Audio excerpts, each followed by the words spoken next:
ان الحمد للہ نحمده ونستعینه ونستغفره ونعوذ باللہ من شرور انفسنا ومن سیئات اعمالنا من يهده الله فلا مضل له ومن يضلل فلا هادي له واشهد ان لا اله الا الله وحده لا شريك له واشهد ان محمدا عبده ورسوله اما بعد فان خير الحديث كتاب الله وخير الهدي هدي محمد صلى الله عليه وسلم وشر الأمور محدثاتها وكل محدثة بدعة وكل بدعة ضلالة وكل ضلالة في النار. أعوذ بالله السميع العليم من الشيطان الرجيم من همزه ونفخه ونفثه. بسم الله الرحمن الرحيم. رب اشرح لي صدري ويسر لي أمري واحلل عقدة من لساني يفقهوا قولي. بسم الله الرحمن الرحيم. ان اللہ وملائکتہ یصلون علی النبی یا ایہا الذین آمنوا صلوا علیہ وسلموا تسلیما. دروشی پڑھ لیں. اللہم صلی علی محمد وعلی آل محمد کما صلیت علی ابراہیم وعلی آل ابراہیم انک حمید مجید. اللہم بارک علی محمد وعلی آل محمد کما بارکت علی ابراہیم وعلی آل ابراہیم انک حمید مجید. الحمدللہ آج 15 محرم الحرام 1436 ہجری اور 9 نومبر 2014 اور اتوار کا دن ہے. ہماری آج کی ایکسکلوسیو نشست محرم الحرام سے ریلیٹڈ ہے. بھائیو، آج کی گفتگو کے دوران جتنی بھی آیات آئیں گی میں انشاءاللہ ان کے مکمل ریفرنسز دے دوں گا، اور جتنی احادیث آئیں گی ان کے بھی مکمل ریفرنسز دوں گا، اور ان میں جو کرٹیکل احادیث ہوں گی انشاءاللہ ان کے میں انٹرنیشنل نمبر جو ہیں علماء حرمین بیروت اور دارالسلام کی انٹرنیشنل نمبر کے مطابق، جس کے مطابق پوری دنیا میں عربی کتب شائع ہوتی ہیں، اس کے مطابق انشاءاللہ دیتا چلا جاؤں گا. پھر بھی اگر کسی کی کوئی کیوری ہو تو لیکچر کے اینڈ پہ مجھ سے سوال کر سکتے ہیں. لیکچر کے دوران کسی کو سوال کرنے کی اجازت نہیں، ورنہ ہماری گفتگو کا ڈیکورم ڈسٹرب ہو جائے گا. اور بعد میں بھی مجھ سے ای میل پہ آپ رابطہ کر سکتے ہیں. mirza_95@yahoo.com میرا ای میل ایڈریس ہے. بھائیو، آج کی گفتگو کا عنوان ہے فضائل حسین رضی اللہ تعالی عنہ اور یزید ابن معاویہ کے برے کرتوت. فضائل حسین رضی اللہ تعالی عنہ اور یزید ابن معاویہ کے برے کرتوت. فضائل حسین علیہ السلام اور یزید ابن معاویہ کے برے کرتوت. یہ علیہ السلام میں صحیح بخاری سے ثابت کروں گا انشاءاللہ اپنے لیکچر کے دوران. بھائیو، اسی کانٹیکس میں انشاءاللہ جو یزید ابن معاویہ کا جھوٹا دفاع کرتے ہیں لوگ چند احادیث کا سہارا لے کے، ان کا بھی انشاءاللہ جواب دوں گا. اور میری یہ پوری گفتگو انشاءاللہ صحیح الاسناد احادیث کی روشنی میں ہوگی، تاریخی روایتوں کی روشنی میں نہیں. کیونکہ اگر تاریخ پر بات کریں تو یزید کے حق میں اگر 10 باتیں ملتی ہیں تو 1000 باتیں اس کے خلاف ملتی ہیں. وہ اگر ہم تاریخی روایتیں ہم پیش کرنا شروع کریں تو کوئی سن بھی نہیں سکتا. لہٰذا تاریخ جو ہے اس کی وہ اتھینٹسٹی نہیں ہے جو صحیح الاسناد احادیث کی ہے، کیونکہ وہ پوری اسناد کے ساتھ جمع کی گئی.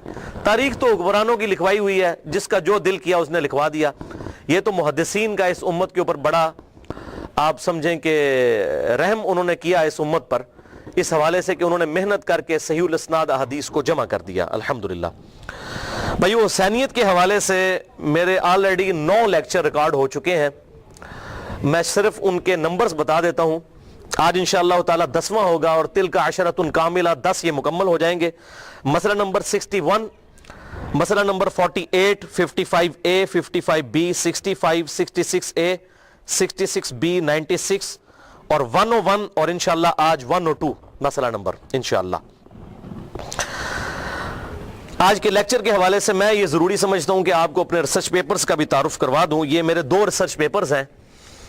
یہ پہلا ریسرچ پیپر ہے رافضیت، ناسبیت اور یزیدیت کا تحقیقی جائزہ صحیح الاسناد احادیث کی روشنی میں. صرف 4 صفحوں کا یہ ریسرچ پیپر ہے. اور 5A، اس کو یہ خوبی حاصل ہے کہ اس کی پروف ریڈنگ دور حاضر میں اہل سنت کے بہت بڑے محقق شیخ زبیر علیزئی رحمہ اللہ نے کی تھی. المتوفہ 1435 ہجری. پچھلے سال 10 نومبر کو فوت ہوئے. کل بھی 10 نومبر ہے، سال ہو جائے گا انشاءاللہ ان کو دنیا سے گئے. اپنے رب کی جنتوں میں انشاءاللہ ہم ان کے لیے حسن ظن رکھتے ہیں. اور دوسرا ریسرچ پیپر ہے یہ 5B، وہ 5A تھا، یہ 5B، واقعہ کربلا کا حقیقی پس منظر 50 صحیح الاسناد احادیث کی روشنی میں، جو اہل سنت کی کتابوں سے ہیں اور اکثر احادیث صحیح بخاری اور صحیح مسلم سے ہیں. یہ احادیث کی روشنی میں الحمدللہ.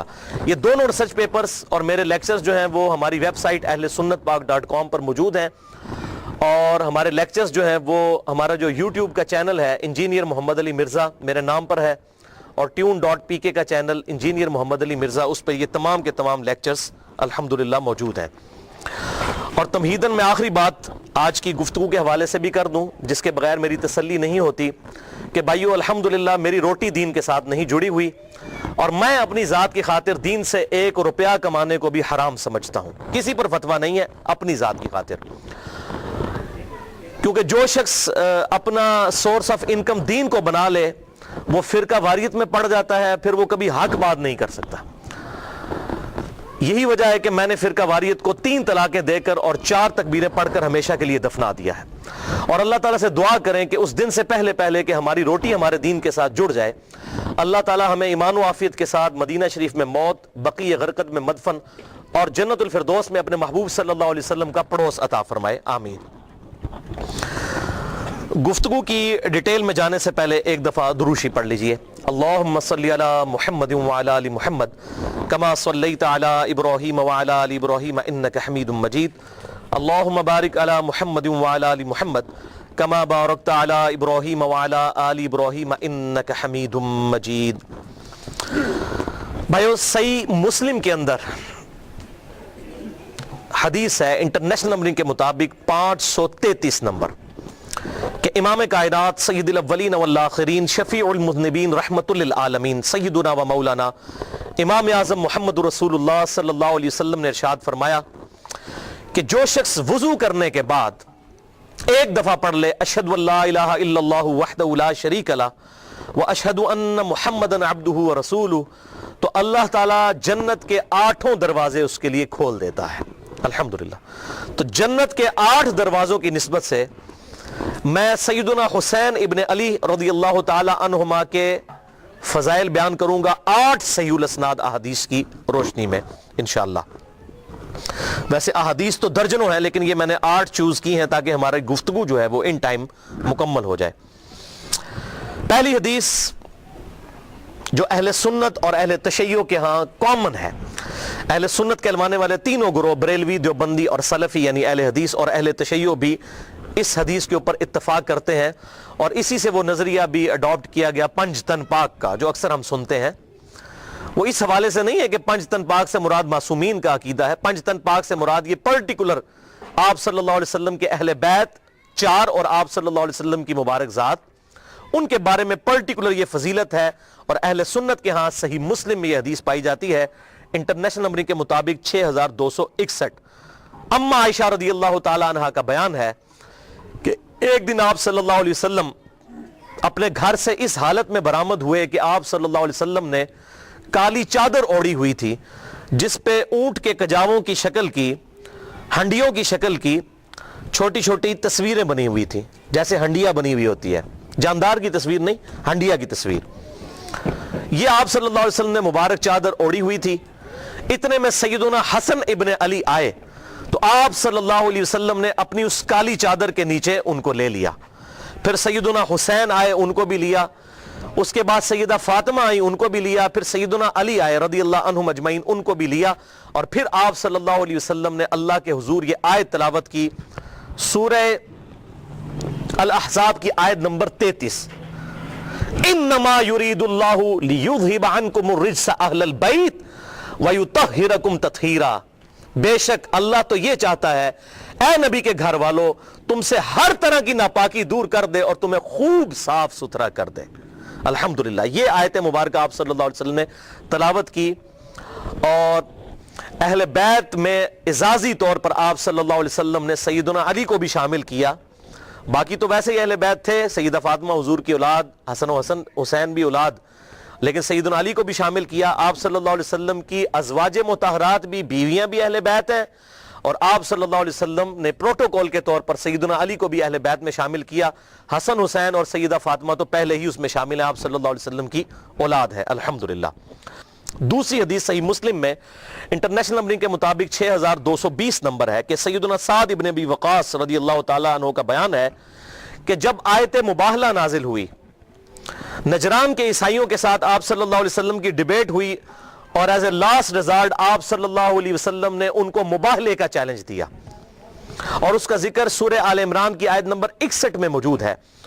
فَقُلْ تَعَالَوْا نَدْعُوا أَبْنَاءَنَا وَأَبْنَاءَكُمْ, اے محبوب صلی اللہ علیہ وسلم اب ان کو ایز اے لاسٹ ریزارٹ ارشاد فرمائے کہ تم اپنے بیٹوں کو لے آؤ, ہم بھی اپنے بیٹوں کو لے آتے ہیں, تم بھی اپنی عورتوں کو لے آؤ, ہم بھی اپنی عورتوں کو لے آتے ہیں, اور تم خود بھی آ جاؤ اے عیسائیوں, اور ہم خود بھی آ جاتے ہیں. اور اس کے بعد کھلے میدان میں اللہ کے حضور دعا کرتے ہیں کہ جو جھوٹا ہے اسی وقت اللہ کی لعنت اس پر نازل ہو. اس کو کہتے ہیں مباہلہ.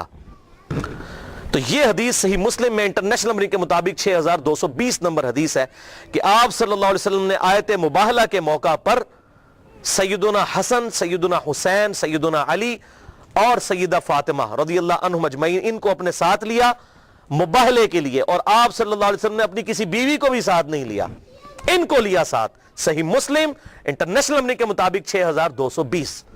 اور پھر اللہ کے حضور دعا کی, اللہم ہؤلاء اہل بیتی, اے اللہ یہ میرے اہل بیت ہیں, میں مباہلے کے لیے تیری خدمت میں ان کو پیش کرتا ہوں.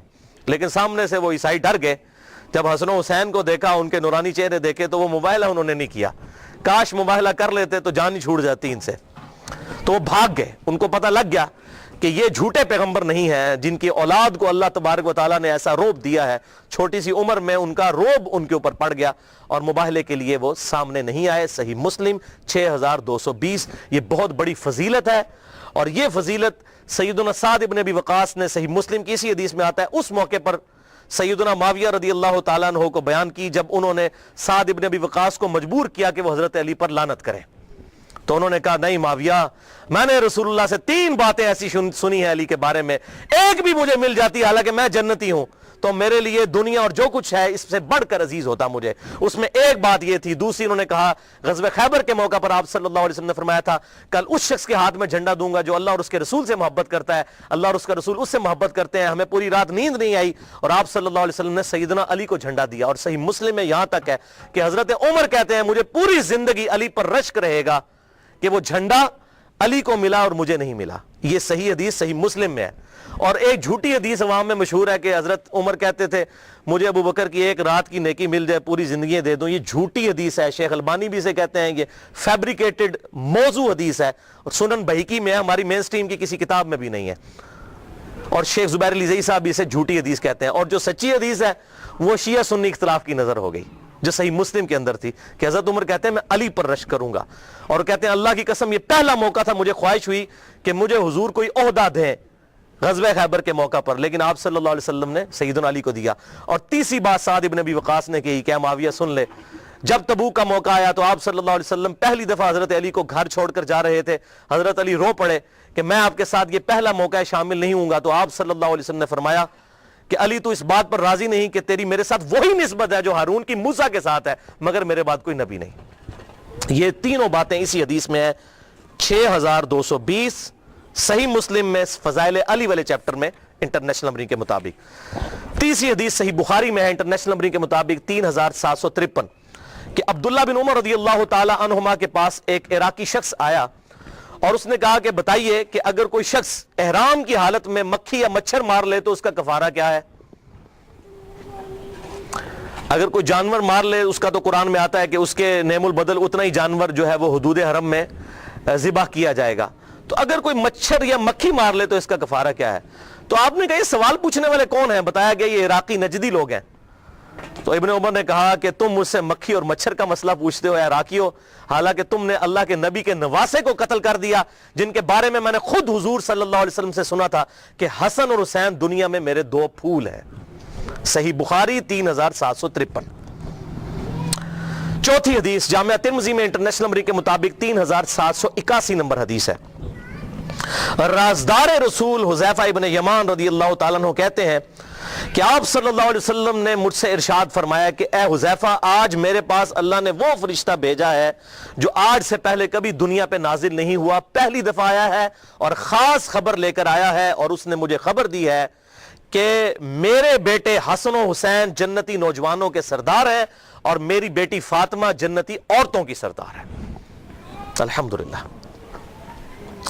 اور اسی کا ترک جب المستدرک للحاکم میں آتا ہے انٹرنیشنل نمبرنگ کے مطابق 4779، اس میں الفاظ ہے کہ حسن اور حسین جنتی نوجوانوں کے سردار ہیں اور ان کے والد علی ابن ابی طالب ان سے بھی بہتر ہیں۔ الحمدللہ۔ اور یہ جو پورشن ہے کہ فاطمہ رضی اللہ تعالی عنہا، فاطمہ علیہ السلام حضور صلی اللہ علیہ وسلم کی بیٹی جنتی عورتوں کی سردار ہے، یہ والا پورشن صحیح بخاری اور صحیح مسلم میں موجود ہے۔ اور اسی حدیث کے اوپر امام بخاری نے حضرت فاطمہ پر جو باب باندھا ہے اس کا نام ہے فضائل فاطمہ علیہ السلام۔ آپ سارے عربی نسخے اٹھا کے دیکھ لیں، امام بخاری نے حضرت فاطمہ کے ساتھ علیہ السلام لکھا۔ بیسیکلی امام بخاری نے رد کیا ناسبیوں کا کہ ہم اہل سنت بھی علیہ السلام کہنے کے قائل ہیں۔ ایون 6318 نمبر حدیث جو صحیح بخاری میں آتی ہے، حضرت علی اور فاطمہ کے ساتھ علیہ السلام لکھا، اور صحیح بخاری میں حضرت حسین کے ساتھ علیہ السلام لکھا 3748 نمبر حدیث میں امام بخاری نے۔ اور یہ صرف امام بخاری نہیں، امام ابو داؤد نے 4640 نمبر حدیث میں حضرت علی کے ساتھ علیہ السلام لکھا۔ اور علیہ السلام کوئی جرم نہیں لکھنا، علیہ السلام ہم کسی کو بھی کہہ سکتے ہیں۔ جب ہم پڑھتے ہیں صلی اللہ علیہ وآلہ وسلم تو اولاد پہ بھی آپ صلی اللہ علیہ وسلم کے سلام پڑھ رہے ہوتے ہیں۔ ہم مردوں کو کہتے ہیں السلام علیکم اہل الدیار من المؤمنین والمسلمین، ہم آپس میں ایک دوسرے کو السلام علیکم کہتے ہیں۔ قبر رسول پر جا کر کیا کہتے ہیں؟ السلام علیکم یا رسول اللہ۔ صحیح حدیث ہے المصنف ابن ابی شیبہ میں، سنن بہیقی کے اندر، الموطا امام مالک کے اندر، فضل الصلاۃ علی النبی کے اندر، کہ عبداللہ بن عمر جب بھی قبر رسول پر جاتے السلام علیکم یا رسول اللہ، السلام علیکم یا ابا بکر، السلام علیکم یا عمر کہا کرتے تھے۔ رضی اللہ عنہ یا عمر نہیں، السلام علیکم یا عمر، نام لے کر سلامتی بھیجتے تھے۔ تو سلامتی بھیجنا یہ بالکل ٹھیک ہے، اور نماز میں نہیں ہم پڑھتے السلام علینا وعلی عباد اللہ الصالحین، اپنے اوپر ہم سلام بھیج رہے ہوتے ہیں۔ تو یہ شیعہ سنی کا مسئلہ نہیں ہے، یہ الحمدللہ متفق کا مسئلہ ہے۔ ہم کہتے ہیں ہم پر بھی سلام ہو اور تمام نیک بندوں پر سلام ہو۔ نیک بندوں میں انبیاء بھی شامل ہیں، صحابہ کرام علیہم رضوان بھی شامل ہیں، اہل بیت بھی شامل ہیں الحمدللہ۔ لیکن مسئلہ ہے کہ یہ تو اس کے لیے جو دلائل ماننا چاہے، جو نہ ماننا چاہے تو اس کے لیے تو پھر ابو جہل کے سامنے حضور صلی اللہ علیہ وسلم نے دعوت پیش کی، اس نے بھی قبول نہیں کیا، بلال حبشی نے قبول کر لی۔ یہ تو قسمت کی بات ہے نا، ہم تو دلائل کے ساتھ بات کر سکتے ہیں، جس کی مرضی مانے جس کی مرضی نہ مانے، منکرین حدیث بن جائے۔ ہم صحیح بخاری اور صحیح مسلم میں رفع الیدین کی حدیثیں بھی مانتے ہیں اور بخاری مسلم میں اہل بیت کی شان کی حدیثیں بھی مانتے ہیں۔ اے نہیں کہ میٹھا میٹھا ہاپ ہاپ تے کوڑا کوڑا تھو تھو، انج نہیں، دو نمبری نہیں۔ اور یہ بیسیکلی فرقہ واریت کی لعنت ہے، جس کی وجہ سے یہ ساری چیزیں کنٹروورشل ہو جاتی ہیں۔ 5ویں حدیث جامعہ ترمذی میں انٹرنیشنل نمبرنگ کے مطابق 3775 نمبر ہے کہ آپ صلی اللہ علیہ وسلم نے فرمایا حسین مجھ سے ہے اور میں حسین سے ہوں، اللہ اس سے محبت کرے جو حسین سے محبت کرتا ہے۔ حضور صلی اللہ علیہ وسلم کی دعا ہے اس کے لیے۔ اور اسی سے ملتا جلتا ایک ترک مسند امام احمد میں انٹرنیشنل نمبرنگ کے مطابق 7863 نمبر حدیث ہے، دوسری جلد اور صفحہ 288 پر سیدنا ابو ہریرہ رضی اللہ تعالیٰ عنہ سے یہ کریٹیکل حدیث ہے کہ سیدنا ابو ہریرہ کہتے ہیں میں نے حضور صلی اللہ علیہ وسلم سے یہ بات خود سنی تھی کہ جس نے حسن اور حسین سے محبت کی اس نے مجھ سے محبت کی، اور جس نے حسن اور حسین سے بغض رکھا اس نے مجھ سے بغض رکھا۔ اب نبی سے بغض رکھا تو ایمان کہاں باقی رہ گیا؟ بخاری اور مسلم کی متفق علیہ حدیث ہے، تمہارا ایمان اس وقت تک کامل نہیں ہو سکتا جب تک کہ میں تمہیں تمہارے ماں باپ اولاد سب لوگوں سے بڑھ کر عزیز نہ ہو جاؤں۔ اور صحیح بخاری میں تو یہاں تک ہے کہ حضرت عمر نے ایک دفعہ حضور کو محبت میں کہا اے اللہ کے رسول مجھے آپ پوری دنیا میں سب سے بڑھ کر محبوب ہیں سوائے اپنی جان کے۔ آپ نے فرمایا عمر تیرا ایمان ہی مکمل نہیں، بلکہ تیری جان سے بھی بڑھ کر۔ ان کا یا رسول اللہ بلکہ آپ مجھے میری جان سے بھی بڑھ کر عزیز ہیں۔ آپ نے فرمایا ہاں اب عمر تیرا ایمان اب مکمل ہوا۔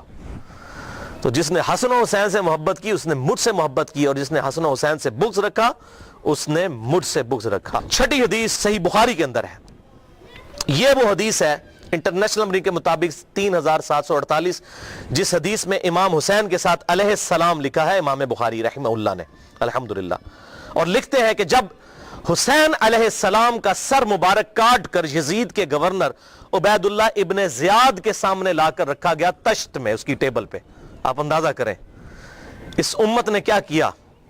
حضور کو دنیا سے گئے ابھی بمشکل 50 سال گزرے تھے، اور امت نے حضور کی پوری نسل ذبح کر کے رکھ دی ولیعوذ باللہ تعالی، اور آج تک بھگت رہے ہیں اس کو۔ اور تشت میں لا کر عبید اللہ ابن زیاد گورنر کوفہ جو یزید کی طرف تھے وہاں پر گورنر تھا، اسپیشلی اسی کام کے لیے لگایا گیا۔ اس سے پہلے وہاں پہ گورنر تھے نعمان ابن بشیر رضی اللہ تعالیٰ عنہ صحابی، وہ حضرت حسین کے ساتھ برا سلوک نہیں کرتے تھے، ہٹا کے اسپیشل یزید نے اس فاسق شخص کو لگایا عبید اللہ ابن زیاد۔ اس پہ اگر میں بخاری مسلم سے اس کی باتیں بیان کروں تو 1 گھنٹہ لگ چاہیے، یہ کتنا ظالم شخص تھا اور کتنا صحابہ کا یہ گستاخ تھا ولیعوذ باللہ تعالی۔ تو اس کے سامنے لا کر سر رکھا گیا، صحیح بخاری 3748، اور یہ سر پر چھڑیاں مارنے لگا حضرت حسین کے ولیعوذ باللہ تعالی۔ حضرت انس ابن مالک پاس بیٹھے تھے، تڑپ اٹھے، انہوں نے کہا اللہ کی قسم تو اس کے حسن میں کلام کرتا ہے، اللہ کی قسم رسول اللہ کے سب سے زیادہ ہم شکل حسین ابن علی تھے۔ اور دوسری روایتوں میں آتا ہے کہ پھر انہوں نے ڈانٹا، انہوں نے کہا کہ تو اس ہونٹ پر، ان ہونٹوں کے اوپر چھڑیاں مارتا ہے، اور میں نے اپنے محبوب صلی اللہ علیہ وسلم کو ان ہونٹوں کو چومتے ہوئے دیکھا ہے کئی بار۔ اللہ اکبر۔ 7ویں حدیث مسند امام احمد میں انٹرنیشنل نمبر کے مطابق 648 جلد 1 صفحہ 85 پر بڑی کریٹیکل حدیث ہے۔ صفین سے جب سیدنا علی رضی اللہ تعالیٰ عنہ واپس آ رہے تھے اور نہروان کے لیے خوارج کے خلاف قتال کے لیے جا رہے تھے، اس دوران فرات کے کنارے آپ رکے۔ اس حدیث سے آپ کو پتہ چلے گا کہ حضور کو یہ غیبی خبریں اللہ نے پہلے دے دی تھی کہ آپ کی امت آپ کے اہل بیت کے ساتھ برا سلوک کرے گی۔ تو آپ فرات کے کنارے رکے اور کہا اصبر ابا عبداللہ، اے ابا عبداللہ صبر کرنا۔ حضرت حسین کی یہ کنیت تھی، حسین صبر کرنا، حسین صبر کرنا، حسین صبر کرنا۔ تو ساتھیوں نے کہا کہ یہ آپ کس سے باتیں کر رہے ہیں؟ تو انہوں نے کہا مجھے حدیث یاد آ گئی، آپ صلی اللہ علیہ وسلم کی خدمت میں ایک دفعہ حاضر ہوا، آپ صلی اللہ علیہ وسلم کے چشمان کرم سے زار و قطار آنسو رواں تھے، سیدنا حسین کو آپ صلی اللہ علیہ وسلم نے اٹھایا ہوا تھا، اور میں نے کہا اے اللہ کے رسول آپ کو کس نے غمگین کر دیا؟ تو حضور صلی اللہ علیہ وسلم نے فرمایا کہ ابھی ابھی جبرائیل میرے پاس آئے تھے اور انہوں نے مجھے خبر دی کہ آپ اپنے اس بچے سے اتنا پیار کرتے ہیں اور آپ کی امت اسے فرات کے کنارے پیاسا قتل کر دے گی۔ تو میں اپنے جذبات پر قابو نہیں رکھ سکا اور میرے آنسو روا ہو گئے، اور پھر جبرائیل نے ایک ہاتھ مارا اور لا کر کربلا کی سرخ مٹی بھی مجھے دکھائی۔ تو یہ سیدنا علی نے صفین سے واپسی پر نہروان پر جاتے ہوئے حدیث فرات کے کنارے بیان کی، جو واضح ثبوت ہے کہ آپ صلی اللہ علیہ وسلم کو یہ غیبی خبر دی جا چکی تھی کہ آپ کی امت آپ کے اہل بیت کے ساتھ برا سلوک کرے گی۔ یہ کوئی ایسا نہیں تھا کہ انہونا واقعہ ہونا تھا اور حضور صلی اللہ علیہ وسلم کو پتہ نہیں تھا، آپ نے امت کو ڈرایا، وہ آگے حدیث بھی آ جائے گی انشاءاللہ۔ 8ویں حدیث مسند امام احمد میں انٹرنیشنل نمبرنگ کے مطابق 2165 جلد 1 صفحہ 242 پر، اور یہ وہ مشہور حدیث ہے جو مشکات میں 6181 نمبر حدیث ہے، جسے شیخ البانی رحمہ اللہ نے بھی صحیح کہا، شیخ زبیر علیزئی رحمہ اللہ نے بھی صحیح کہا، اور اسی حدیث کی وجہ سے میں نے یہ مشن اڈاپٹ کیا کہ سیدنا حسین کی آواز کو پوری دنیا میں الحمدللہ بلند کرنا ہے انشاءاللہ۔ سیدنا ابن عباس کہتے ہیں، اس حدیث میں آتا ہے کہ حضور صلی اللہ علیہ وسلم کی وفات کے 50 سال کے بعد ایک دن دوپہر کے وقت میں نے آپ صلی اللہ علیہ وسلم کو خواب میں دیکھا۔ آپ صلی اللہ علیہ وسلم کی پرانگدہ حالت، بال بکھرے ہوئے، جسم پرانگدہ اور پریشانی کے عالم میں کھڑے ہیں، اور ہاتھ میں خون کی ایک شیشی اٹھائی ہوئی ہے۔ تو ابن عباس کہتے ہیں صحابی کہ میں نے کہا اللہ کے رسول میرے ماں باپ آپ پر قربان، یہ آپ کی کیا حالت ہے؟ تو آپ صلی اللہ علیہ وسلم نے فرمایا کہ آج میرے حسین اور اس کے ساتھیوں کو کربلا میں قتل کر دیا گیا، میں صبح سے اس شیشی میں ان کا خون جمع کر رہا ہوں۔ حضرت ابن عباس کانپ کر اٹھے اور وہ دن اور تاریخ نوٹ کی، اور بعد میں پتہ چلا کہ اسی دن 10 محرم الحرام 61 ہجری میں حضرت حسین کو ان کے ساتھیوں سمیت شہید کیا گیا۔ 18 اہل بیت میں سے تھے، اور 64 جو ہیں 54 وہ دوسرے لوگ تھے، ٹوٹل 72 لوگ شہید کیے گئے۔ اور بعد میں ان کو یہ خبر آئی، ظاہر ہے کہ اس وقت تو میڈیا نہیں تھا، کافی عرصے بعد خبر آتی تھی، تو ابن عباس نے وہ خواب یاد رکھا ہوا تھا۔ اور یہاں پر یاد رکھیں بخاری اور مسلم کی متفق علیہ حدیث ہے، آپ صلی اللہ علیہ وسلم نے فرمایا جس نے مجھے خواب میں دیکھا اس نے مجھی کو دیکھا، میری شکل میں شیطان نہیں آ سکتا۔ اور صحابہ اکرام کو حضور کی شکل مبارک کا بالکل ایگزیکٹ پتا تھا۔ ابن عباس حضور کے صحابی بھی ہیں، حضور کے کزن بھی ہیں الحمدللہ، لہٰذا اس خواب میں کوئی شک نہیں ہے یہ اللہ تعالیٰ کی طرف سے خواب دکھایا گیا، اور یہ تمثیل تھی ایک، یہ نہیں تھا کہ آپ صلی اللہ علیہ وسلم کو کربلا میں موجود تھے، یہ تمثیل دکھائی گئی، جیسا کہ بخاری میں آتا ہے کہ غزوہ احد سے پہلے آپ صلی اللہ علیہ وسلم نے خواب دیکھا کہ آپ کے سامنے گائے ذبح ہو رہی ہے، تو آپ نے اس سے یہ تعبیر کی کہ میرے صحابہ قتل کر دیے جائیں گے احد کے میدان میں۔ اب گائے کا اور صحابہ کا کیا تعلق ہے؟ لیکن یہ ایک تمثیل بیان کی، یہ خواب الگ سے ایک محکمہ ہے، یہ نہیں ہوتا کہ مجھے آپ اگر خواب میں دیکھیں تو مجھے نہیں پتا ہوگا آپ نے مجھے خواب میں دیکھا ہے، یہ اللہ تعالیٰ تمثیلاً ایک خواب دکھاتا ہے، اور وہ اللہ تعالیٰ نے اپنے محبوب صلی اللہ علیہ وسلم کو خواب میں دکھایا حضرت ابن عباس کو، تاکہ امت تک یہ بات پہنچ جائے۔ بہرحال یہ ساری احادیث میرے ان ریسرچ پیپرز میں موجود ہیں، انشاءاللہ آپ کو لیکچر کے اینڈ پہ مل بھی جائیں گے سب لوگوں کو۔ اب آتے ہیں یزید ابن معاویہ کی طرف، ایک دفعہ دروشی پڑھ لیجئے۔ اللہم صلی علی محمد وعلی آل محمد کما صلیت علی ابراہیم وعلی آل ابراہیم انک حمید مجید، اللہم بارک علی محمد وعلی آل محمد کما بارکت علی ابراہیم وعلی آل ابراہیم انک حمید مجید۔ بھائیو، یزید اچانک کوئی آسمان سے نازل ہو کر تخت پر نہیں بیٹھا، یہ مسلسل اسلامی نظام کی گراوٹ تھی 20 سے 25 سال کی، جس کا نمائندہ بن کر یزید سامنے آیا۔ خرابی اس سے پہلے ہو چکی تھی، اب یہ الگ سے پورا ایک ٹاپک ہے، وہ 50 احادیث میں کور ہے، اور ابھی ریسنٹلی میں نے 8 محرم الحرام کو ایک لیکچر ریکارڈ کروایا ہے، مسئلہ نمبر 101، صحیح مسئلہ خروج اور فکر حسین حق پرستی کی علامت ہے، اس میں نے یہ ساری باتیں کھول کر بیان کی ہیں الحمدللہ، جسے شوق ہو تو وہ لیکچر دیکھ سکتا ہے۔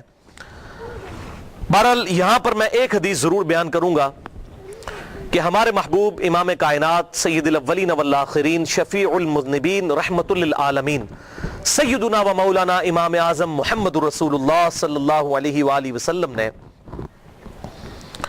اپنی وفات سے تقریباً 2.5 سے 3 مہینے پہلے ایک خطبہ دیا، جو اہل سنت اور اہل تشیع کے ہاں کامن پایا جاتا ہے۔ اس حدیث کو غدیر خم کی حدیث کہتے ہیں۔ اہل سنت کے ہاں 4 احادیث ہیں اوپر تلے صحیح مسلم میں، انٹرنیشنل نمبر کے مطابق فضائل علی والے چیپٹر میں صحیح مسلم میں 6225، 6226، 6227 اور 6228، 4 طرق امام مسلم رحمہ اللہ تعالی فضائل علی والے چیپٹر میں لے کر آئے غدیر خم کی حدیث، کہ آپ صلی اللہ علیہ وسلم نے حجۃ الوداع سے واپسی پر 18 ذوالحجہ کو خم نامی گاؤں میں پانی کے لیے پڑاؤ کیا، اور آپ صلی اللہ علیہ وسلم نے کنکلوڈنگ گفتگو وہاں پر کی۔ آپ صلی اللہ علیہ وسلم کے لیے اونٹ کے پالان کا ممبر تیار کیا گیا، آپ صلی اللہ علیہ وسلم نے صحابہ اکرام کو مخاطب کیا اور کہا کہ اے لوگو آگاہ ہو جاؤ، میں بھی ایک انسان ہوں، قریب ہے کہ اللہ کا قاصد یعنی موت کا فرشتہ میرے پاس آئے اور میں اس کی دعوت قبول کر لوں۔ ہر شخص نے دنیا سے جانا ہے، میں نے بھی جانا ہے۔ میں اپنے بعد تم میں 2 بھاری چیزیں چھوڑ کر جا رہا ہوں، ان میں سے پہلی چیز اللہ کی کتاب ہے، اس میں ہدایت ہے، اس میں نور ہے، تم اللہ کی کتاب کو پکڑو، اپنا تعلق اس کتاب کے ساتھ مضبوط کرو۔ اللہ کی کتاب اللہ کی رسی ہے، جو اسے پکڑے گا ہدایت پر ہوگا، جو اسے چھوڑ دے گا گمراہ ہو جائے گا۔ وَاعْتَصِمُوا بِحَبْلِ اللَّهِ جَمِيعًا وَلَا تَفَرَّقُوا، یہ ہے اللہ کی رسی۔ اور پھر زید ابن ارقم کہتے رہے آپ صلی اللہ علیہ وسلم ہمیں ترغیب دلاتے رہے، اللہ کی کتاب، اللہ کی کتاب، اللہ کی کتاب۔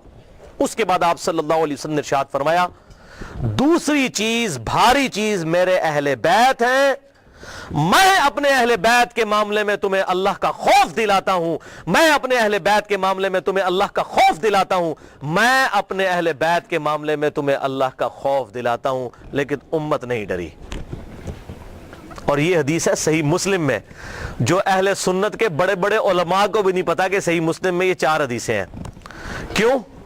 ان کو وہ حدیث بتائی جاتی ہے جو ہماری مین سٹریم کی کتابوں میں بھی نہیں ہے، باہر ہے، المستدرک للحاکم میں۔ اس سے بہت کمزور درجے کی روایت ہے، حسن درجے کی ہے، اس سے بہت کمزور ہے وہ، یہ تو مسلم کی حدیث ہے۔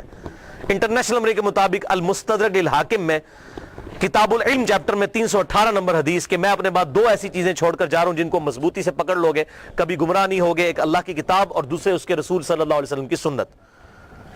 یہ حجۃ الوداع پر آپ نے فرمایا تھا، لیکن یہ اس کے بھی بعد کا خطبہ ہے، اس کو بھی سپرسیڈ کرنے والا، جو صحیح مسلم میں ہے کہ کتاب اللہ کو پکڑنا اور اہل بیت کے معاملے میں اللہ سے ڈراتا ہوں، ان کے ساتھ حسن سلوک کرنا۔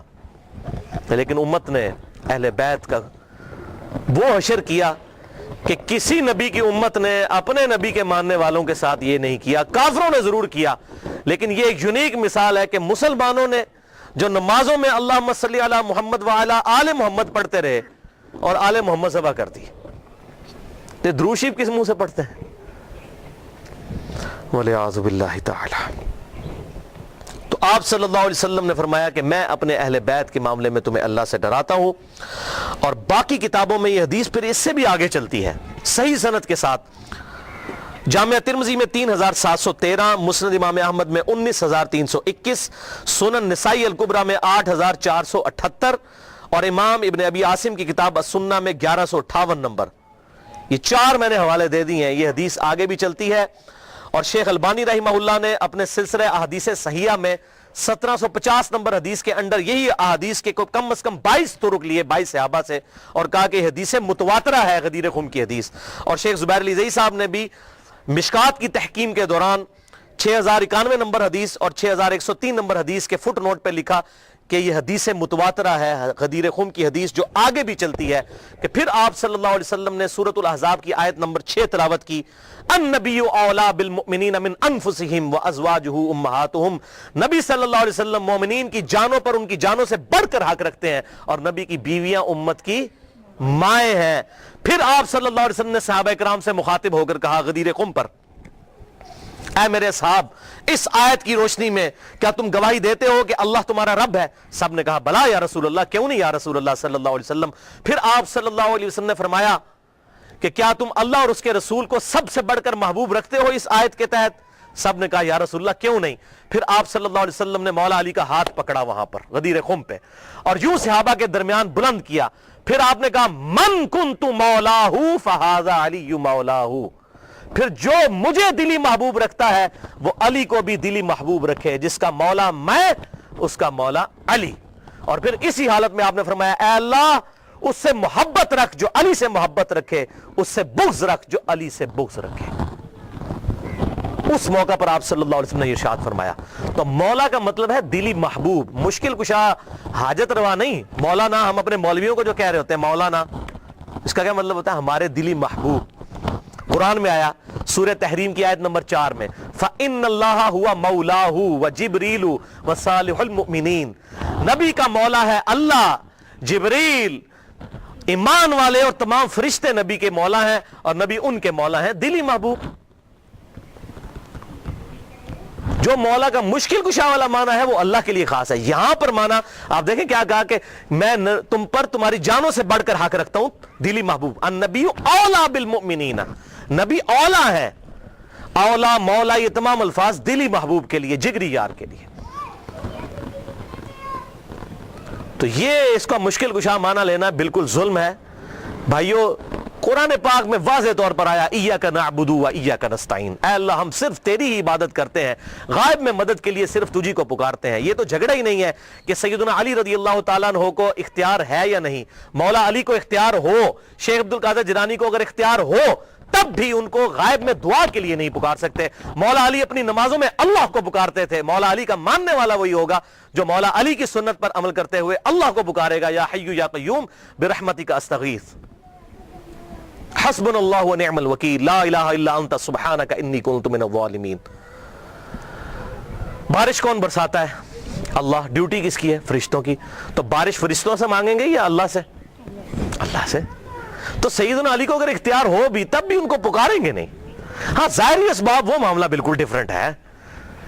میں آپ کو کہتا ہوں مجھے پانی پلا دے, بالکل ٹھیک ہے, لیکن آپ وہاں بغداد میں دفن ہے, بغداد میں بھی قبر میں, اور کہتے ہیں میں آپ کو کہتا ہوں مجھے پانی پلا دیں, وہی بات وہی جملہ صرف کوارڈینیٹس فریم آف ریفرنس بدلنے کی وجہ سے غائب میں پکارنا ہو جائے گا. اور غائب میں پکارنا عبادت ہے, اور عبادت جو ہے وہ اللہ کے ساتھ خاص ہے. اسی لیے قرآن میں کہا گیا ایاک نعبد, اے اللہ عبادت بھی تیری کرتے ہیں, و ایاک نستعین, اور غائب میں مدد یعنی دعا کے لیے اپروپریٹ ٹرانسلیشن ہے ایاک نستعین کی, دعا تجھ سے کرتے ہیں. دعا ہوگی اللہ سے. بہرحال اسی حدیث غدیر خم کی حدیث کی سپورٹ میں صحیح مسلم میں کہتا ہوں بڑی اسٹانشنگ حدیث ہے, جو مولا علی نے صفین کے مقام پر جب تحکیم کا ایشو اٹھنے والا تھا اس وقت اصحاب کو جمع کر کے کہا. صحیح مسلم انٹرنیشنل نمبرنگ کے مطابق 240 نمبر حدیث, اور امام مسلم اسے کتاب الایمان والے چیپٹر کے اندر لے کر آئے ہیں کہ سیدنا علی نے کہا کہ اس ذات کی قسم کہ جس نے دانے کو پھاڑ کر اس میں سے اناج اگایا اور تمام مخلوقات کو پیدا کیا. نبی امی صلی اللہ علیہ وسلم نے مجھ سے یہ عہد لیا تھا کہ علی سے محبت نہیں رکھے گا مگر مومن اور علی سے بغض نہیں رکھے گا مگر منافق. محبت علی از دا لٹمس ٹیسٹ آف ایمان. آج کسی کو چیک کرنا ہے کہ مومن ہے یا منافق ہے, دیکھ لیں مولا علی کی محبت ہے تو مومن ہے, اور مولا علی کا بغض ہے تو پکا منافق ہے. یہ شیعہ سنی کا مسئلہ ہی نہیں ہے, یہ تو بات ہی بہت آگے چلی گئی ہے. صحیح مسلم کتاب الایمان 240 نمبر حدیث کہ علی سے محبت نہیں رکھے گا مگر مومن, علی سے بغض نہیں رکھے گا مگر منافق. اور یہ پرٹیکولرلی دو ہی لوگوں کے بارے میں یہ بات آئی ہے. بخاری اور مسلم میں دوسرے انصار کے بارے میں آیا کہ انصار سے صرف مومن ہی محبت رکھیں گے اور انصار سے صرف بغض منافق ہی رکھیں گے. اور آپ دیکھ لیں انصار کے ساتھ واقعہ ہرہ میں یزید نے جو کچھ کیا, قتل عام ان کا, اور یہاں پر مولا علی کے خلاف جو لوگ کھڑے ہوئے ان کے معاملات بھی بالکل سامنے ہیں. لہٰذا یہ جو غدیر خم کا خطبہ ہے آپ صلی اللہ علیہ وسلم نے خم نامی گاؤں میں کیوں دیا, اس کی ایک ٹیکنیکل ریزن ہے. حجۃ الوداع پہ بھی آپ یہ بات کر سکتے تھے.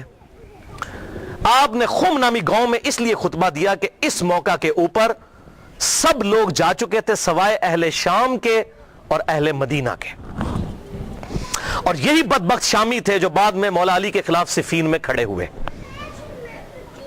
حضور ان کو ڈرا رہے تھے.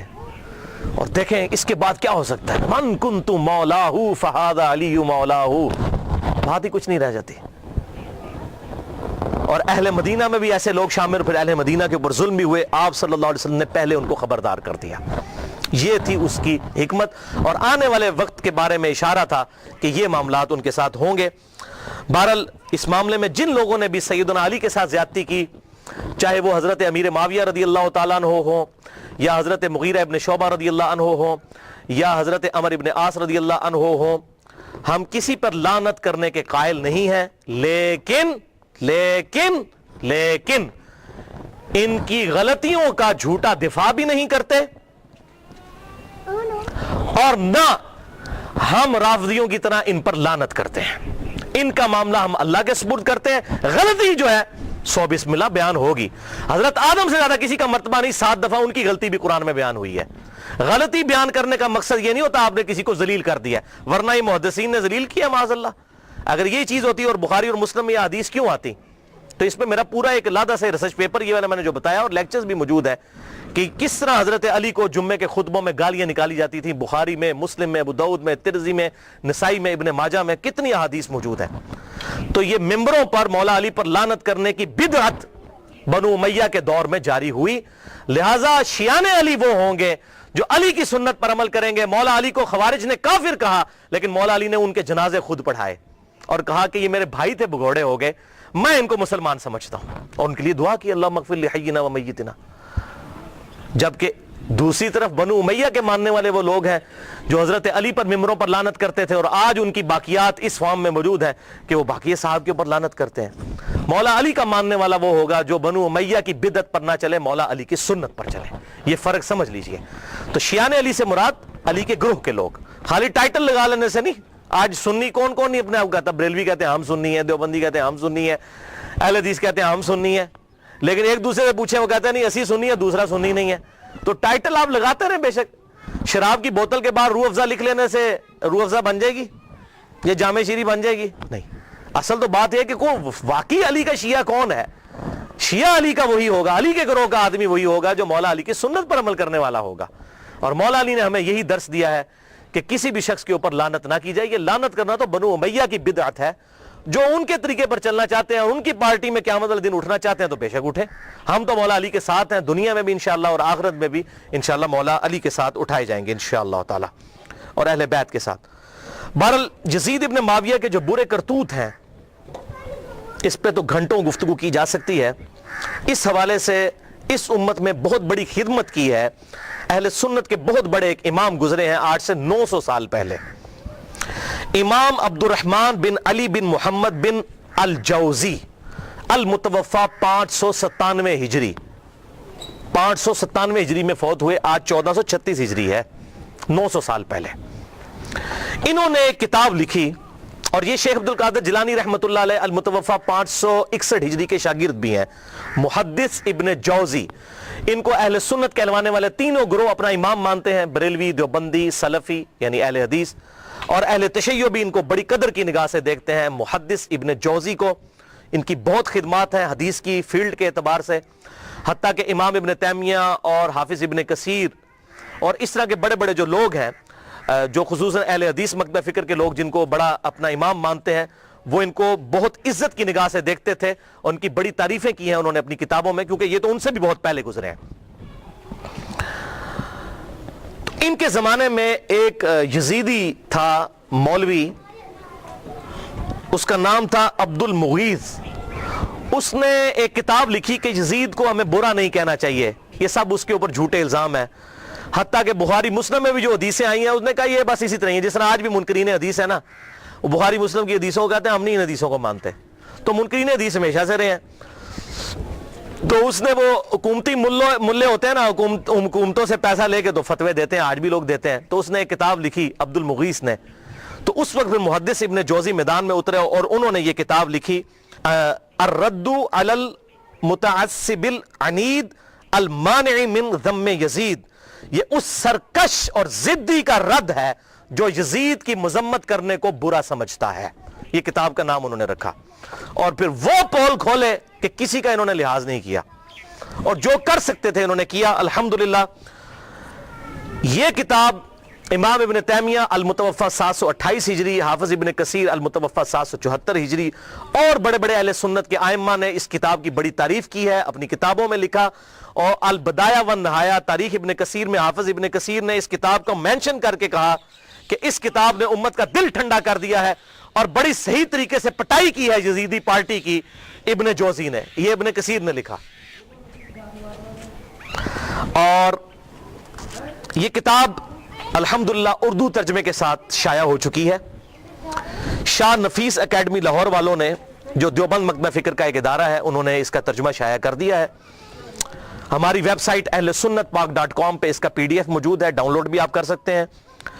ٹوٹل یہ 80 صفحات پر مشتمل ہے کتاب، ٹوٹل 160 ہے اس کے صفحات، 80 صفحات اس مترجم نے اپنے کومنٹس کیے ہیں، اور 80 صفحات پہ اس کا کتاب کا ترجمہ ہے۔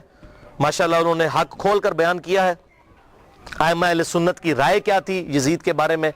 حیران کن بات ہے کہ دنیا کی کسی حدیث کی کتاب میں یزید سے ایک حدیث بھی روایت نہیں ہے۔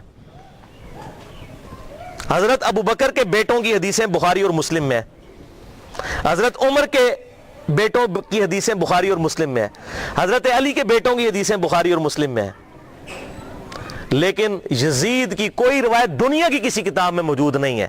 حالانکہ ان کے بھی والد حضرت امیر معاویہ رضی اللہ تعالیٰ عنہ 40 سال تک مسلمانوں کے حکمران رہے ہیں، 20 سال تک گورنر، اور پھر 20 سال بعد صلح حسن کے بعد حکومت سنبھالی، لیکن کسی نے ان کے بیٹے سے حدیث نہیں لی کیونکہ مجرور راوی تھا۔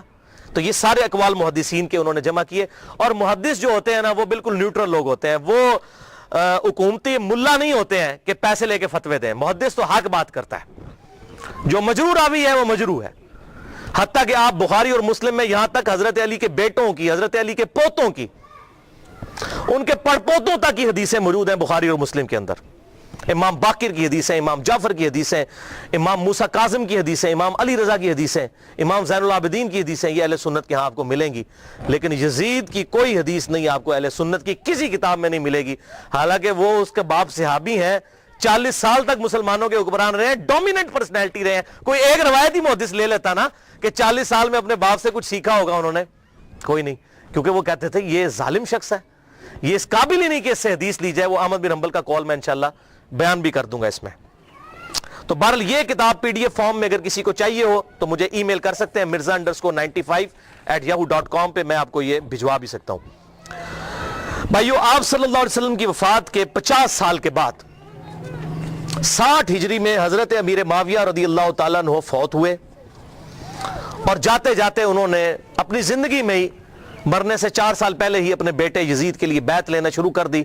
صحیح بخاری میں آتا ہے کہ صحابہ اکرام سخت خلاف تھے کہ آپ یہ کیا کرنے جا رہے ہیں، امت کو کس ڈگر پہ چلا کر جا رہے ہیں، لیکن تلوار کے زور پر اپنے بیٹے کی بیعت لی۔ صحیح بخاری میں موجود ہے، یہ کہتے ہیں جی بیعت کر لی تھی، بیعت کر لی تھی، گن پوائنٹ پہ بیعت کی، تو بیعت تو دل ہی ماننے کا نام ہے، اور میں حضرت عمر کا فتویٰ بھی اینڈ پہ بتاؤں گا صحیح بخاری سے کہ جو تلوار کی زور پر بیعت ہو اس کو حضرت عمر کہتے ہیں یہ بیعت ہی نہیں ہے.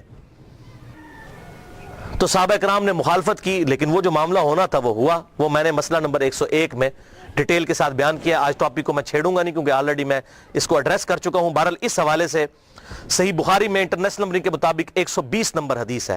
حضرت ابو ہریرہ کہتے ہیں میں نے حضور صلی اللہ علیہ وسلم سے 2 پیالے لیے, ایک میں نے تمہارے سامنے ظاہر کر دیا, یعنی یہ جو شریعت کا علم ہے حدیثیں میں نے بیان کر دی, اور دوسرا پیالہ ایسا ہے اگر میں تمہیں بتاؤں تو تم میری شہرگ کاٹ دو. ایسی باتیں مجھے حضور نے بتائی ہیں. وہ کیا باتیں تھی؟ وہ صحیح بخاری کے اندر ہی انٹرنیشنل نمبر کے مطابق 3605 نمبر حدیث ہے. حضرت ابو ہریرہ کہتے ہیں کہ مجھے حضور صلی اللہ علیہ وسلم نے بنو قریش بنو امیہ کے لونڈوں کے ان لڑکوں کے نام بتائے ہیں, ان کے ماں باپ اور قبیلوں کے نام تک بتا دیے ہیں جن کے ہاتھوں اس امت کی تباہی ہونے والی ہے, اور میں چاہوں تو ان کے نام ان کے ماں باپ کے نام بھی بتا سکتا ہوں.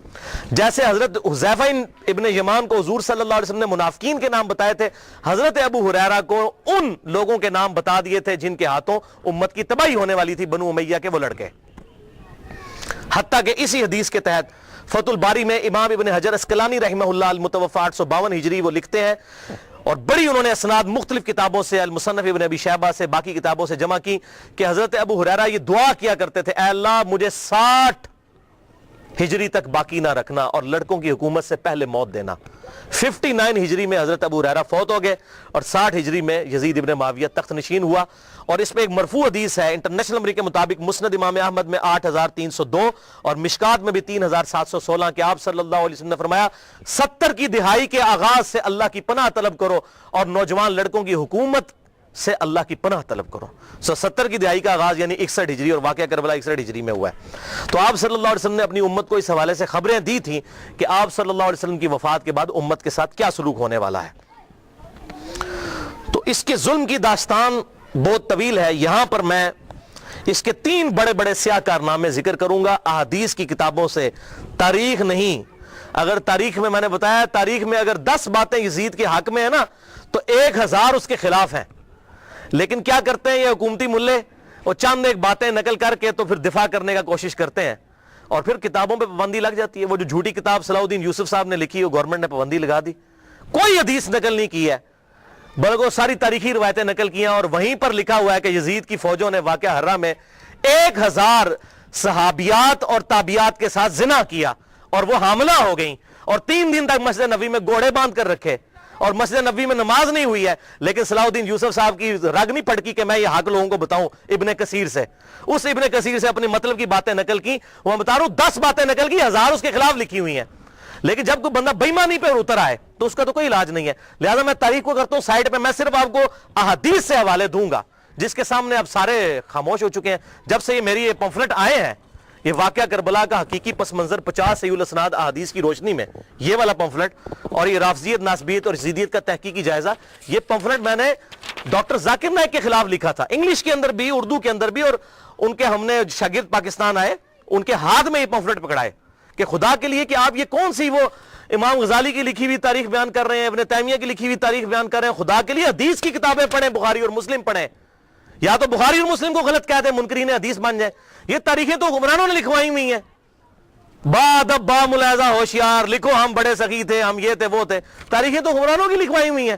حدیثیں ہیں, یہ ہیں ایماندار لوگ محدثین, یہ ہیں اصل اہل حدیث اہل سنت جنہوں نے حق بات امت کو بتائی, ان کو فالو کریں.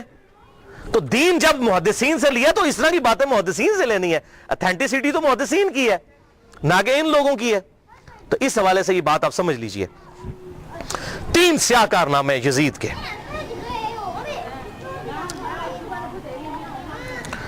پہلا سیاہ کارنامہ 61 ہجری میں آپ صلی اللہ علیہ وسلم کی وفات کے بعد 50 سال کے بعد عبید اللہ ابن زیاد کو گورنر لگا کر اس کے ذریعے سیدنا حسین ابن علی رضی اللہ تعالی عنہ کو شہید کروایا. 18 اہل بیت میں سے اور 54 لوگ دوسرے شہید ہوئے واقعہ کربلا کے دوران. ٹوٹل 72 لوگ. اور اس کا ذکر صحیح بخاری میں انٹرنیشنل نمبر کے مطابق 3748 نمبر حدیث میں موجود ہے, اور صحیح مسلم میں 6309 نمبر حدیث کے اندر بھی موجود ہے کہ جب حضرت حسین کے قتل کے بعد حضرت امام زین العابدین علی ابن حسین رحمہ اللہ تعالی جب مدینہ شریف آئے تو ان کے ہاتھ میں حضور کی تلوار تھی جو حضرت علی کے پاس تھی، اس کے بعد مولا حسین کے بعد تھی، مولا حسین کے بعد زین العابدین کے پاس آئی۔ صحیح مسلم 6309۔ تو مسور بن مخرمہ رضی اللہ تعالیٰ عنہ حاضر خدمت ہوئے اور انہوں نے کہا کہ اے نبی کے بیٹے، یہ تلوار آپ میرے حوالے کر دیں ورنہ یہ کہیں بنو امیہ کے ظالم لوگ آپ سے چھین نہ لیں، اور میں اپنی جان سے بڑھ کر اس کی حفاظت کروں گا۔ تو یہ صحیح مسلم میں موجود ہے۔ لوگ کہتے ہیں نہیں پتہ نہیں حسین قتل بھی ہوا تھا کہ نہیں، ٹھیک ہے، آپ لوگوں نے یہ باتیں کرنا شروع کر دی ہیں۔ تو بھئی جھوٹ کے تو کوئی پاؤں نہیں ہوتے ہیں۔ جب لوگوں نے یہ جرت کی جی وہ صحابہ وہ بغلوں میں بت رکھ کے آتے تھے اس لیے رفع یدین ہوتا تھا، حالانکہ اہل سنت اور اہل تشیع کا رفع الیدین پہ اجماع ہے، سوائے حنفیوں کے پوری امت متفق ہے کہ آپ صلی اللہ علیہ وسلم رکوع میں جاتے وقت، رکوع سے اٹھتے وقت رفع الیدین کرتے تھے۔ لیکن جب کوئی بندہ بے ایمانی پر اترا ہے تو اس کا تو کوئی علاج ہی نہیں ہے، وہ کہے گا جی بت رکھ کے آتے تھے، اے بھی ہوئی یہ بت رکھ کے آندے سن۔ بھائی صحیح مسلم میں موجود ہے، صحیح بخاری میں واقعہ کربلا کا ذکر موجود ہے۔ دوسرا سیاہ کارنامہ، اور ادھر میں یہ بات کر دوں، بعض لوگ کہتے ہیں حضرت حسین جو ہے وہ یزید کی بیعت کے لیے جا رہے تھے اور انہوں نے کہا میری 3 شرائط ہیں، یا تو مجھے اجازت دو میں یزید کے ہاتھوں میں ہاتھ دے دوں، یا مجھے کسی مسلمان سرحد پر بھیج دو، یا مجھے واپس جانے دو۔ خدا کے لیے بھائی یہ بات ہوتی تو بنو امیہ نے لوڑیاں ڈالنی تھی کہ حضرت امیر معاویہ رضی اللہ تعالیٰ عنہ پوری زندگی حضرت حسین سے وہ بیعت نہیں لے سکے اپنے بیٹے کے لیے جو انہوں نے اپنی وفات سے 4 سال پہلے لینا شروع کر دی تھی۔ اور یہ عبید اللہ ابن زیاد نے حضرت حسین کو اگر منوا لیا تھا تو اس کو تو سونے میں تولنا تھا یزید نے کہ بھی آپ نے بڑا کارنامہ کیا ہے۔ کدھر یہ جھوٹ ہے۔ انصاب الاشراف کتاب سے یہ پیش کرتے ہیں، شیخ زبیر لیزئی صاحب نے پوری تحقیق لکھی ہے کہ یہ کتاب ہی ثابت نہیں صحیح سند کے ساتھ، اور اس کتاب میں تو ایسی ایسی حدیثیں ہیں کہ کئی صحابہ کا ایمان ہی ثابت نہیں ہوگا اگر اس کتاب کو انصاب الاشراف کو پیش کریں۔ اور یہ جو روایت ہے وہ روایت بھی منقطع ہے۔ حلال بن صاف یہ بیان کرتے ہیں ان کا واقعہ کربلا میں ہونا ثابت ہی نہیں ہے، اور منقطع روایت کوئی حجت نہیں ہوتی ہے، تو یہ کتاب بھی ثابت نہیں، بالکل جھوٹ ہے۔ پوری امت بیعت کر لیتی، حضرت حسین بیعت نہ کرتے اس وقت تک ان کو سکون نہ آتا۔ کیوں؟ حسین کا بیعت کرنے کا مطلب تھا کہ آل محمد نے بنو امیہ کی بدماش حکومت کو اسلامی حکومت تسلیم کر لیا ہے۔ اس لیے آپ دیکھیں ایک حسین نے بیعت نہ کی تو یار کیا ہوا، کوئی فرق نہیں پڑتا، چھوڑ دو۔ حضرت سعد ابن عبادہ نے بخاری مسلم میں آتا ہے کہ حضرت ابوبکر و عمر کی بیعت نہیں کی، تو کیا حضرت ابوبکر نے ان کو قتل کروا دیا تھا؟ نہیں۔ 6 مہینے تک حضرت علی نے بھی بیعت نہیں کی، بخاری اور مسلم میں آتا ہے، کیا قتل کروا دیا؟ تو یہ بات کرنا بڑا آسان ہوتا ہے، ایسے معاملات ہوتے نہیں ہیں۔ حق بات وہی ہے جو کتابوں کے اندر لکھی ہے، باقی لوگ جتنی باتیں کرتے رہے وہ سب جھوٹی کہانیاں ہوتی ہیں۔ تو یہ دوسرا سیاہ کارنامہ یہ تھا کہ جب حضرت حسین کو شہید کیا گیا تو ظاہر ہے امت میں کوہرام مچ گیا، تو جن لوگوں نے تلوار کے زور پر بیعت کی ہوئی تھی، دبے ہوئے تھے، وہ بھی میدان میں اترے۔ انہوں نے کہا کہ ہم یزید ابن معاویہ کی بیعت توڑ کے اس کو پھینک دیتے ہیں۔ سب سے پہلے اہل مدینہ نے بغاوت کی، اور صحیح مسلم میں کتاب الامارہ چیپٹر میں موجود ہے یہ چیز، امارت کے بیان والے چیپٹر میں صحیح مسلم کے اندر۔ اور جب بیعت توڑی تو ظاہر ہے کہ پھر یزید کو غصہ آیا، اس نے پھر فوج اپنی بھجوائی اور اس نے اہل مدینہ کے اوپر جو ہے وہ چڑھائی کر دی۔ 3 دن تک مدینہ تو رسول کو حلال ٹھہرا لیا کہ وہ حضرت عثمان غنی رضی اللہ تعالیٰ عنہ جنہوں نے شہادت گوارا کر لی لیکن مدینے میں اپنے دفاع میں تلوار نہیں اٹھنے دی کہ مدینہ تو رسول میں میری وجہ سے خون نہ گرے، اس یزید ظالم شخص نے مدینے پر حملہ کروایا اور قتل عام مسلمانوں کا کروایا۔ صحیح بخاری میں کتنی حدیثیں میں ان کے حوالے دے دیتا ہوں۔ صحیح بخاری میں 2604، 2959، 4024، 4906، یہ صحیح بخاری میں ہے۔ صحابہ کا قتل عام کروایا۔ یہ کہتے ہیں صحابہ کے گستاخ، اور جنہاں دے چمچے ہونا سب تو بڑے گستاخ او جے صحابہ دے جنہاں نے صحابہ نو قتل کیتا جے۔ گالی دینا تے چھوٹا جرم ہے، قتل کروانا بڑا جرم ہے، اور گالی بھی میں نے بتا دیا انہوں نے شروع کروائی ہوئی ہیں۔ یہ ساری بدعتیں بنو امیہ کی شروع کی ہوئی ہیں، ممبروں پر حضرت علی پر لعنت کرنا اور صحابہ کو قتل کرنا۔ اور صحیح مسلم میں 3339، 3319، 3323 سے لے کر 3333 تک یہ 15-20 احادیث ہیں جن کا لب لباب یہ ہے کہ آپ صلی اللہ علیہ وسلم نے ارشاد فرمایا جس نے اہل مدینہ کو ڈرایا، اہل مدینہ کو دھمکایا، یا مدینہ میں بدعت کو جاری کیا، مدینے والوں پر ظلم کیا، اس پر اللہ کی لعنت، اللہ کے فرشتوں کی لعنت اور تمام لعنت کرنے والوں کی لعنت۔ کہتے ہیں یزید پر لعنت نہ کریں، ہم کسی کلمہ گو اہل قبلہ کے اوپر لعنت کے قائل نہیں ہیں۔ آپ صلی اللہ علیہ وسلم نے ہمیں منع کیا ہے لیکن اس کا یہ مطلب نہیں کہ وہ لعنت کا اہل نہیں ہے، لعنت خود بخود ہو جائے گی۔ قرآن میں آیا لعنت اللہ علی الکاذبین، جھوٹوں پر اللہ کی لعنت۔ آپ میرے سامنے واضح جھوٹ بولیں، میں آپ کو لعنتی پھر بھی نہیں کہہ سکتا، حالانکہ آپ لعنت کے مستحق ہو رہے ہوں گے جھوٹ بول کے، خود بخود مستحق ہوں گے لعنت کے۔ اسی طریقے سے سورہ محمد کی آیت نمبر 22 اور 23 میں آتا ہے جو لوگ فساد فی الارض کرتے ہیں، زمین میں قتل ناحق کرتے ہیں، ان پر اللہ تعالیٰ کی لعنت ہوتی ہے۔ تو قرآن میں لعنت آئی ہے ظالموں کے اوپر، تو ہمیں تو بھیجنے کی ضرورت ہی نہیں، خود بخود جسے فٹ اسے گفٹ، جو ایسا کام کرے گا وہ خود لعنت کا مستحق ہو جائے گا۔ ہم کیوں لعنت بھیجیں، وہ خود بخود لعنت کے مستحق ہو گیا، وَلِعَاذُ بِاللَّهِ تعالی۔ اور اسی واقعہ، اس کو واقعہ حرہ کہتے ہیں، جس میں اہل مدینہ کو لوٹا گیا، اور یہاں تک کہ حافظ ابن کثیر جو آخری درجے تک اہل شام کا دفاع کرتے ہیں، لیکن یہاں پر وہ بھی تڑپ اٹھے اور انہوں نے کہا کہ یہ یزید نے جو ظلم ڈھایا، 1000 صحابیات اور تابعات بغیر شادی کے حاملہ ٹھہریں، زنا کیا یزید کی فوجوں نے، 3 دن تک مسجد نبوی میں گھوڑے باندھے وہاں پر پیشاب کرتے رہے اور مسجد نبوی میں نماز نہیں ہوئی۔ اور حتیٰ کہ پھر حافظ ابن کثیر تڑپ اٹھے جب مختار سقفی نے 22,000 قاتلین حسین کو ایک ایک لسٹ بنا کر قتل کیا، تو ابن کثیر کہتے ہیں کہ اس نے مسلمانوں کے دل ٹھنڈے کر دیے۔ ایک تو توابون کھڑے ہوئے 4000 کے قریب، لیکن وہ عبید اللہ ابن زیاد کا مقابلہ نہیں کر سکے۔ بعد میں مختار سقفی نے جس طریقے سے ان کو قتل کیا جو حضرت حسین کے خلاف کھڑے ہوئے تھے، اور آپ دیکھیں اس کا سرغنہ کون تھا، عمر ابن سعد ابن ابی وقاص، جنتی صحابی کا بیٹا۔ حضرت نوح علیہ السلام پیغمبر سے، بیٹا کیا نکلا؟ کافر۔ کہتے نہیں صحابہ کی اولاد، او بھئی نبی کی اولاد سے بڑھ کر کون ہو سکتا ہے؟ حضرت نوح کا بیٹا کافر، تو اس کی وجہ سے حضرت نوح کو تو کوئی لعن طعن نہیں کر سکتا۔ اسی طریقے سے عمر ابن سعد جیسے سعد ابن ابی وقاص جنتی صحابی ہیں، ایک مجلس میں جن 10 صحابہ کو بشارت ملی ان میں یہ بھی شامل ہے، اور آخری وقت تک یہ حق کی آواز بلند کرتے رہے الحمدللہ۔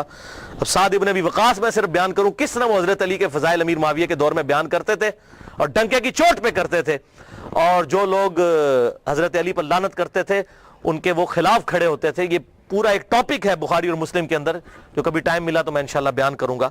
لیکن بیٹا آگے دیکھیں کیا نکلا۔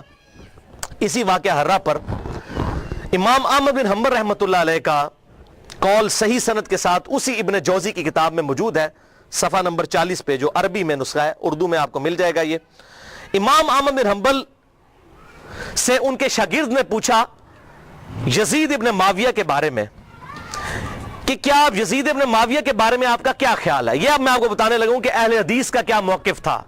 سب سے بڑے اہل حدیث اہل سنت امام احمد بن حنبل المتوفا 241 ہجری، جو اہل سنت کے بڑے ائمہ ہیں، بخاری اور مسلم کے استاد ہیں، اور وہ کیا کہہ رہے ہیں؟ آپ حدیث میں کس کو لیتے ہیں کہ جی کس راوی پر بحث کرنی ہے؟ آپ کہتے ہیں یہ فلاں محدث اس کو ضعیف کہتا ہے۔ اب یہ سب سے بڑا امام اہل سنت کا کیا کہہ رہا ہے؟ وہ کہتے ہیں کہ یزید وہی ہے جس نے مدینے والوں کے ساتھ وہ کرتوت کیے جو اس نے کیے۔ شاگرد نے پوچھا یزید نے کیا کیا تھا؟ احمد بن حنبل نے فرمایا اس نے مدینے والوں کو لوٹا تھا۔ شاگرد نے پوچھا کیا ہم یزید سے حدیث بیان کر سکتے ہیں؟ احمد بن حنبل نے فرمایا یزید سے حدیث مت بیان کرو، اور کسی کے لیے یہ حلال ہی نہیں ہے کہ وہ یزید سے ایک حدیث بھی بیان کرے۔ پھر شاگرد نے پوچھا کہ جب یزید نے یہ حرکتیں کی تھیں تو کن لوگوں نے یزید کا ساتھ دیا تھا؟ تو احمد بن حنبل نے فرمایا اہل شام نے، یہ شامیوں نے یہ غلط کام کیا تھا جو یزید کے ساتھ مل کر اہل بیت کے ساتھ اور اہل مدینہ کے ساتھ ظلم ان پر ڈھایا تھا۔ یہ دوسرا کارنامہ۔ اور تیسرا سیاہ کارنامہ 64 ہجری میں، اسی دوران حضرت عبداللہ ابن زبیر رضی اللہ تعالیٰ عنہ، یہ وہ صحابی ہیں جن کے بارے میں صحیح بخاری میں آتا ہے، جب مسلمان ہجرت کر کے مدینہ شریف آئے تو یہودیوں نے کہا ہم نے مسلمانوں پر بندش کر دی ہے، ان کے گھر اب اولاد نہیں ہوگی، تو سب سے پہلے بیٹا پیدا ہوا حضرت ابو بکر کا نواسا عبداللہ ابن زبیر، حضرت عائشہ کی جو بہن تھی اسما بنت ابی بکر ان کا بیٹا عبداللہ ابن زبیر، اور حضور نے اپنے مبارک ہاتھوں سے ان کو گھٹی دی تھی کھجور چبا کر، صحیح بخاری میں آتا ہے۔ یہ وہ ہیں عبداللہ ابن زبیر صحابی، یہ بھی حضرت حسین کی طرح جن چند بڑے لوگوں نے بیعت نہیں کی۔ کون کون تھے ان میں؟ حضرت حسین ابن علی، علی کا بیٹا، حضرت عباس کا بیٹا عبداللہ ابن عباس، ابو بکر کا بیٹا عبد الرحمن بن ابی بکر، اور زبیر کا بیٹا ابن زبیر، عبداللہ ابن زبیر۔ تو یہ نمائندہ شخصیات ہی سامنے آتی ہیں نا۔ مجھے بتائیں آج اگر زرداری اور نواز شریف مل کے عمران خان کی بیعت کر لیں تو کیا یہ دو بندوں کی بیعت ہوگی؟ پوری پارٹی کی۔ یا عمران خان اور زرداری مل کے نواز شریف کی کر لیں یا عمران خان اور نواز شریف مل کے زرداری کی بیعت کر لیں تو کیا یہ دو بندوں کی بیعت ہوگی پوری پارٹی کی؟ وہ کہتے ہیں نہیں سب نے بیعت کر لی تھی، اور بھائی نمائندہ شخصیات تو امت کی یہی تھی نا، باقی تو سارے بیچارے اسی طرح ہوتے ہیں۔ حسین تے نہیں روزانہ ماما جمنیاں، حسین بننا سوکھ ہے۔ آپ نے بخاری میں حضرت ابو ہریرہ کا قول سن لیا کہ وہ کہتے ہیں مجھے ڈر ہے میں ان لوگوں کے نام بتاؤں تو مجھے قتل کر دو، تو انہوں نے اپنی جان بچائی، جان بچانا بھی فرض ہے۔ لیکن اعلیٰ ترین درجہ یہ ہے جو صحیح مسلم میں حدیث ہے، انٹرنیشنل نمبر کے مطابق 177 نمبر حدیث صحیح مسلم کتاب الایمان میں، کہ برائی جب دیکھو تو ہاتھ سے روکو، ہاتھ سے نہیں روک سکتے زبان سے، نہیں تو کم از کم دل میں برا جانو، لیکن ذالک اضعف الایمان، یہ ایمان کا سب سے لوئسٹ درجہ ہے۔ تو حضرت حسین لوئسٹ درجے پر تو نہیں تھے بھائی، جس کے جینز پروفٹ کے جینز ہوں، جس کا بلڈ اور خون نبی کا خون ہو، وہ لوئسٹ درجے پر ایمان رکھے گا؟ وہ تو آگے بڑھ کر باطل کا مقابلہ کرے گا۔ یہی وجہ ہے کہ حضرت حسین جو ہیں انہوں کو یہ ٹائٹل ملنا تھا۔ اور یہ بھی آپ بات یاد رکھیں، حضرت حسین نے حضور کی زندگی میں کیا کارنامہ کیا ہے؟ 6.5 سال عمر تھی، حضور صلی اللہ علیہ وسلم کی وفات ہو گئی۔ کارنامہ کرنا تھا۔ اسلام تقوی کی بنیاد پہ کسی کو ٹائٹل دیتا ہے، ان اکرمکم عند اللہ اتقاکم۔ حضرت حسین نے کون سا کارنامہ کیا تھا؟ کارنامہ بھائی کرنا تھا۔ جنتی نوجوانوں کا ٹائٹل اس لیے ملا کہ انہوں نے وہ کام کرنا تھا کہ جب امت سو چکی ہوئی تھی انہوں نے امت کو جگایا، اور ایسی بھی امت جاگی کہ آج تک جب بھی کہیں پر ظلم ہوتا ہے حسین کی مثال پیش کی جاتی ہے۔ لوگ کہتے ہیں کیا ہوا جی، حسین کے ساتھ بھی تو 72 لوگ تھے نا، اگر ہم تھوڑے ہیں۔ سورہ نحل میں آیا کہ ابراہیم علیہ السلام اکیلے ہی پوری امت تھے۔ حق تھوڑا ہو، حق حق ہے، باطل باطل ہے، چاہے وہ کثرت میں کتنا ہی زیادہ ہو۔ ٹھیک ہے، تو یہ بات آپ سمجھیے اس حوالے سے۔ تو عبداللہ ابن زبیر نے بھی بغاوت کی، انہوں نے حجاز، مکہ، مدینہ اور پورے ایریے پر انہوں نے اپنی خلافت قائم کر لی، اور یزید صرف شام تک رہ گیا۔ تو پھر یزید نے عبداللہ ابن زبیر رضی اللہ تعالیٰ عنہ کو قتل کرنے کے لیے اور ان کی حکومت کو ختم کرنے کے لیے جو خلافت تھی، اپنے گورنروں کو بھیجا، سپہ سالاروں کو بھیجا۔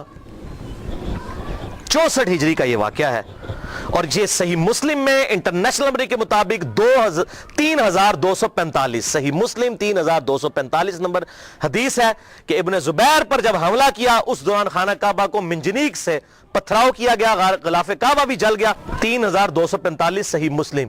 یہ کرتوت ہیں، کہتے ہیں جی وہ تو یہ تھے جنتی تھے، وہ بھی میں پول کھولنا کہڑے پاس جنتی سی ہو۔ صحیح مسلم 3245 خانہ کعبہ کو جلا دیا۔ لیکن پھر اس دوران پہلے واقعہ کربلا، اس کے بعد واقعہ حرہ ہوا، اور پھر ابن زبیر پہ جب حملہ کیا اسی دوران یزید مر گیا 64 ہجری کے اندر۔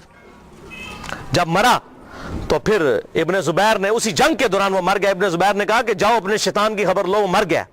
تو پھر اس کی فوج تتر بتر ہو گئی۔ پھر 9 سال تک خلیفہ رہے اس پورے ایریے کے اوپر عبداللہ ابن زبیر۔ پھر جب عبد الملک بن مروان کے مرنے کے بعد بنا، اس نے پھر حجاج ابن یوسف کو بھیجا، پھر دوبارہ خانہ کعبہ پر حملہ ہوا، اور وہ بھی صحیح مسلم 6496 نمبر حدیث میں موجود ہے۔ پھر ابن زبیر کو حجاج ابن یوسف نے، جو اسی بنو امیہ کی باقیات تھی، اس نے قتل کر کے خانہ کعبے کے دروازے پہ ان کی لاش، صحابی رسول کی لاش لٹکائی 1 ہفتے تک کے لیے۔ صحیح مسلم 6496۔ ابن زبیر کو 74 ہجری کے اندر شہید کر دیا گیا۔ یہ بھی انہی کا کارنامہ تھا۔ اب یہاں پر میں کسی محدث کا فتویٰ، کسی محقق کا فتویٰ، کسی حکومتی ملے کا فتویٰ، کسی روزی روٹی چلانے والا دین سے اس کا فتویٰ نہیں، امیر المؤمنین سیدنا عمر ابن خطاب رضی اللہ تعالیٰ عنہ کا فتویٰ صحیح بخاری سے پیش کرنے لگا ہوں۔ انٹرنیشنل نمبر کے مطابق صحیح بخاری میں 6830، سیدنا عمر کا جب آخری حج تھا تو آپ کو کسی نے آ کر خبر دی، اس کے بعد آپ شہید ہو گئے، کہ لوگوں میں یہ چیما گوئیاں ہیں کہ جب عمر مر جائے گا تو ہم فلاں شخص کو اپنا خلیفہ بنا لیں گے، خود ہی چن لیں گے۔ اب یہ فلاں کون ہے، اس کو تلاش کرنا، یہ فلاں کون تھا خلافت کا لالچی، یہ آپ کے لیے اسائنمنٹ ہے۔ فلاں شخص کی ہم بیعت کر لیں گے۔ حضرت عمر کو اتنا غصہ آیا کہ مسلمانوں کے مشورے کے بغیر، صحیح بخاری 6830، بڑی لمبی حدیث ہے، حضرت عمر فاروق رضی اللہ تعالیٰ عنہ ممبر پر چڑھے، اور ابن عباس کہتے ہیں کہ میرا گھٹنا جو ہے نا وہ بالکل ممبر کے ساتھ ٹچ تھا جب میں نے یہ حضرت عمر کا خطبہ خود سنا، اور حضرت عمر اتنے غصے میں تھے، میں نے کہا کہ آج تو یہ، بلکہ صحیح بخاری اسی حدیث میں آتا ہے کہ عبد الرحمن بن عوف کہتے ہیں کہ آپ تو عرفات کے میدان میں خطبہ دینے لگے تو میں نے کہا امیر المومنین یہاں پر ہر طرح کے لوگ موجود ہیں, کوئی پڑھے لکھے ہیں, کوئی ان پڑھ ہیں, تو آپ کی بات کا کوئی اور مطلب نہ لے لیں, آپ صبر کریں, مدینہ جا کے خطبہ دیں. تو مدینہ شریف جا کر پہلا کام حضرت عمر نے خطبہ دیا 6830 بڑی باتیں ارشاد فرمائی, اور پھر اس میں ارشاد فرمایا ورڈ بائی ورڈ, لفظ بائی لفظ حضرت عمر کے الفاظ, صحیح بخاری 6830. دیکھو خیال رکھنا کہ کوئی شخص بھی بغیر مسلمانوں کے مشورے کے اور بغیر اتفاق رائے کے تم پر مسلط نہ ہونے پائے, ورنہ اس کا انجام قتل و غارت ہوگا. اور وہ آپ نے دیکھا کتنی قتل و غارت ہوئی. حضرت حسین کو شہید کیا گیا, واقعہ ہررا ہوا, پھر خانہ کعبہ کو جلایا گیا. پیچھے کیا رہ گیا؟ مکے کی حرمت پامال, مدینے کی حرمت پامال, اہل بیت کی حرمت پامال. اس سے زیادہ کیا کر سکتا تھا؟ اور حضرت عمر نے پہلی پیشن گوئی کی تھی مسلمانوں کے مشورے, تو وہ تلوار کے زور پہ کیا گیا. وہ میرا پورا لیکچر سن لیں, صحیح بخاری کے اندر موجود ہے حدیث اور کتابوں کے اندر, کہ تلوار کے زور پر زبردستی بیعت لی گئی اور صحابہ نے مخالفت کی, لیکن نہیں کسی کی سنی گئی. وَلِعَاذُ بِاللَّهِ تعالی. یہ تو تھے 3 سیاہ کارنامے. اب آخر میں یزید ابن معاویہ کے چمچے جو آج کل دنیا میں موجود ہیں, ظاہر حق اور باطل ہمیشہ رہے گا, وہ 3 جھوٹے دفاع اس کی طرف سے کرتے ہیں. اب ان چیزوں کا تو ان کے پاس جواب نہیں ہے نا, تو کہتے ہیں یہ تو ہے ٹھیک ہے لیکن اس کی فضیلتیں بھی آئی ہیں. وہ میں پوسٹ مارٹم کرنے لگا ہوں کس طرح وہ امت کو دھوکہ دیتے ہیں. لیکن ایک دفعہ دروشی پڑھ لیجئے. اللہم صلی علی محمد وعلی آل محمد کما صلیت علی ابراہیم وعلی آل ابراہیم انک حمید مجید. اللہم بارک علی محمد وعلی آل محمد کما بارکت علی ابراہیم وعلی آل ابراہیم انک حمید مجید. پہلا جھوٹا دفاع, وہ جی قسطنطینیہ, یہ عربی میں قسطنطینیہ ہے, اردو میں ہم قسطنطنیہ کہتے ہیں, اس کی بشارت یزید پر فٹ ہوتی ہے کہ جو پہلا لشکر قسطنطنیہ پہ حملہ کرے گا تو وہ بخشے جائیں گے. آج کل اس قسطنطینیہ کا نام ہے استنبول, ترکی کا شہر ہے, ترکی کا. استنبول بعد میں اس کا نام رکھا گیا. استنبول کا مطلب ہے اسلام ان بلک, اسلام کا گڑھ. تو پہلے یہ کیسر روم, جو رومن امپائر دنیا کی سب سے بڑی امپائر تھی, جو جنگ یرموک میں گھٹنے ٹیک گئی سیدنا عمر کے سامنے, یہ اس کا گڑھ تھا قسطنطینیہ. اب وہ حدیث سن لیں کس طریقے سے یہ دھوکہ دیتے ہیں. صحیح بخاری میں انٹرنیشنل نمبر کے مطابق 2924 نمبر حدیث ہے کہ آپ صلی اللہ علیہ وسلم نے ارشاد فرمایا, میری امت کا پہلا لشکر جو کیسر روم کے شہر پر جنگ کے لیے جائے گا, اللہ نے ان کی مغفرت کر دی ہے. صحیح بخاری 2924. اس میں قسطنطینیہ کا ذکر ہی کہیں موجود نہیں ہے, کیسر روم کا شہر. اور حضور صلی اللہ علیہ وسلم کے زمانے میں کیسر روم کا شہر جو تھا حمص تھا. اگر اس شہر کو مانا جائے تو ابو عبیدہ ابن جرح حضرت عمر فاروق رضی اللہ تعالیٰ عنہ کے دور میں انہوں نے حمص کے اوپر حملہ کیا تھا. وہ یہ بشارت ان کے لیے ہے. یزید کی پیدائش سے بھی 20 سال پہلے کی بات, 15-20 سال پہلے کی. لیکن وہ کہتے ہیں جی حمص پہ حملہ کرنے سے پہلے کیسے روم وہاں سے بھاگ کے قسطنطنیہ میں چلا گیا تھا. ٹھیک ہے, اسی تو پیچھے نسنے جناب, تو ہم چھڑ دے نہیں, چور نو گھر تک پہنچا کے آوانگے. تو اس لیے یہ ابو عبیدہ ابن جرح کے لیے بشارت نہیں ہے, کیونکہ ابو عبیدہ ابن جرح نے جب حملہ کیا تو وہ پہلے ہی کیسے روم اپنا دارالخلافہ چھوڑ کے قسطنطنیہ میں چلا گیا تھا. چلو the for the sake of argument agree. تو اس میں ہے کہ امت کا پہلا لشکر جو قسطنطنیہ پہ حملہ کرے گا. اگر میں آپ کو کہوں کہ انڈیا اور پاکستان کی پہلی جنگ 1997 میں کارگل کی ہوئی ہے تو آپ مان لیں گے؟ نہیں, آپ کہیں گے جناب عقل کے ناخن لیں, 97 میں جنگ ضرور ہوئی تھی لیکن پہلی نہیں تھی. پہلی 1948 میں ہوئی, دوسری 1965 میں ہوئی, تیسری 1971 میں ہوئی, چوتھی کارگل میں ہوئی 1997 میں. اور اگر پاکستان اور انڈیا کی پہلی جنگ کی میں بات کر رہا ہوں تو آپ کو پتا ہوگا اس سے مراد 1948 ہے. 1997 اگر لیں گے تو میں کہوں گا آپ اپنے دماغ کا علاج کروائیں. تو یہاں پر بشارت ہے کہ پہلا لشکر جو حملہ کرے گا قسطنطینیہ کے اوپر, یا قسطنطنیہ ہم اردو میں کہتے ہیں, اس کے لیے ہے یہ بشارت. وہ پہلا لشکر کون سا تھا؟ اب اسی بخاری کی حدیث کے اندر آگے ایک اور حدیث آتی ہے صحیح بخاری کی, میں بعد میں بیان کرتا ہوں. سنن نبی داؤد میں انٹرنیشنل نمبرنگ کے مطابق 2512 نمبر حدیث ہے. ابو عمران تابعی کا بیان ہے کہ ہم قسطنطنیہ پر حملے کے لیے جب گئے اس وقت ہمارے لشکر کے امیر عبد الرحمن بن خالد بن ولید تھے.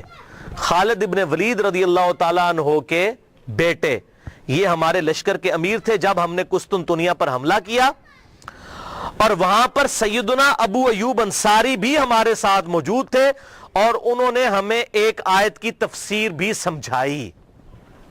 اور پھر سیدنا ابو ایوب انصاری رضی اللہ تعالیٰ عنہ قسطنطنیہ کے حملوں میں شریک ہوتے رہے حتیٰ کہ ایک حملے کے دوران وہ فوت ہو گئے اور وہیں پر دفن ہوئے. تو جس حملے میں حضرت ابو ایوب انصاری فوت ہوئے وہ حملہ پہلا ہوگا یا جس میں وہ زندہ تھے وہ پہلا ہوگا؟ جس میں زندہ تھے اس لشکر کے امیر تھے عبد الرحمن بن خالد بن ولید. یہ کوئی تاریخ نہیں میں پڑھ رہا ہوں, سنن نبی داؤد 2512. اب بخاری سے وہ لیتے ہیں, حدیث اٹھاتے ہیں اور فٹ کرتے ہیں یزید پہ. وہ سن لیں, صحیح بخاری کتاب التہجد چیپٹر میں 1186 نمبر حدیث ہے کہ ابو ایوب انصاری موجود تھے قسطنطنیہ پہ حملے میں رضی اللہ تعالیٰ عنہ, اور اس وقت لشکر کا امیر یزید ابن معاویہ تھا. یہ 54 ہجری کی بات ہے کیونکہ اس وقت امیر معاویہ مسلمانوں کے حاکم تھے, انہوں نے اپنے بیٹے کو لشکر کا امیر بنایا. یہ 54 ہجری کا واقعہ ہے. اور اسی حدیث میں موجود ہے ابو ایوب انصاری رضی اللہ تعالیٰ عنہ اسی حملے کے دوران جس میں امیر لشکر یزید تھا فوت ہو گئے. تو جس حملے میں وہ فوت ہوئے وہ لشکر پہلے ہے یا جس میں وہ زندہ تھے اور حدیثیں بیان کرتے رہے وہ پہلے ہے؟ اور اس میں اس کے بعد کتنے حملے ہوئے؟ یہ بھائی یزید والا لشکر 7واں یا 8واں لشکر تھا, اور وہ جو میں نے پہلے بیان کیا وہ بھی پہلا نہیں تھا, وہ دوسرا تھا. پہلا لشکر جو یزید سے بہت پہلے 33 ہجری میں جب ابھی یزید کی عمر 5-6 سال تھی اس وقت پہلا لشکر حملہ آور ہوا, اور اس کا ذکر موجود ہے احادیث کی کتابوں کے اندر. وہ میں حوالہ بھی دے دیتا ہوں. یہاں پر میں ایک بات بتا دوں, قسطنطنیہ پھر فتح کسی سے بھی نہیں ہوا, نہ صحابہ سے, نہ تابعین, نہ تبع تابعین, نہ تبع تابعین. یہ جا کر تقریباً پھر 9ویں صدی کے اندر 800 سال کے بعد سلطان محمد فاتح نے قسطنطنیہ فتح کیا تھا, 900 سال کے بعد. تو فتح ان سے نہیں ہوا, لیکن بشارت پہلے حملہ کرنے والے کے لیے تھی, فتح کی اس میں گارنٹی نہیں تھی.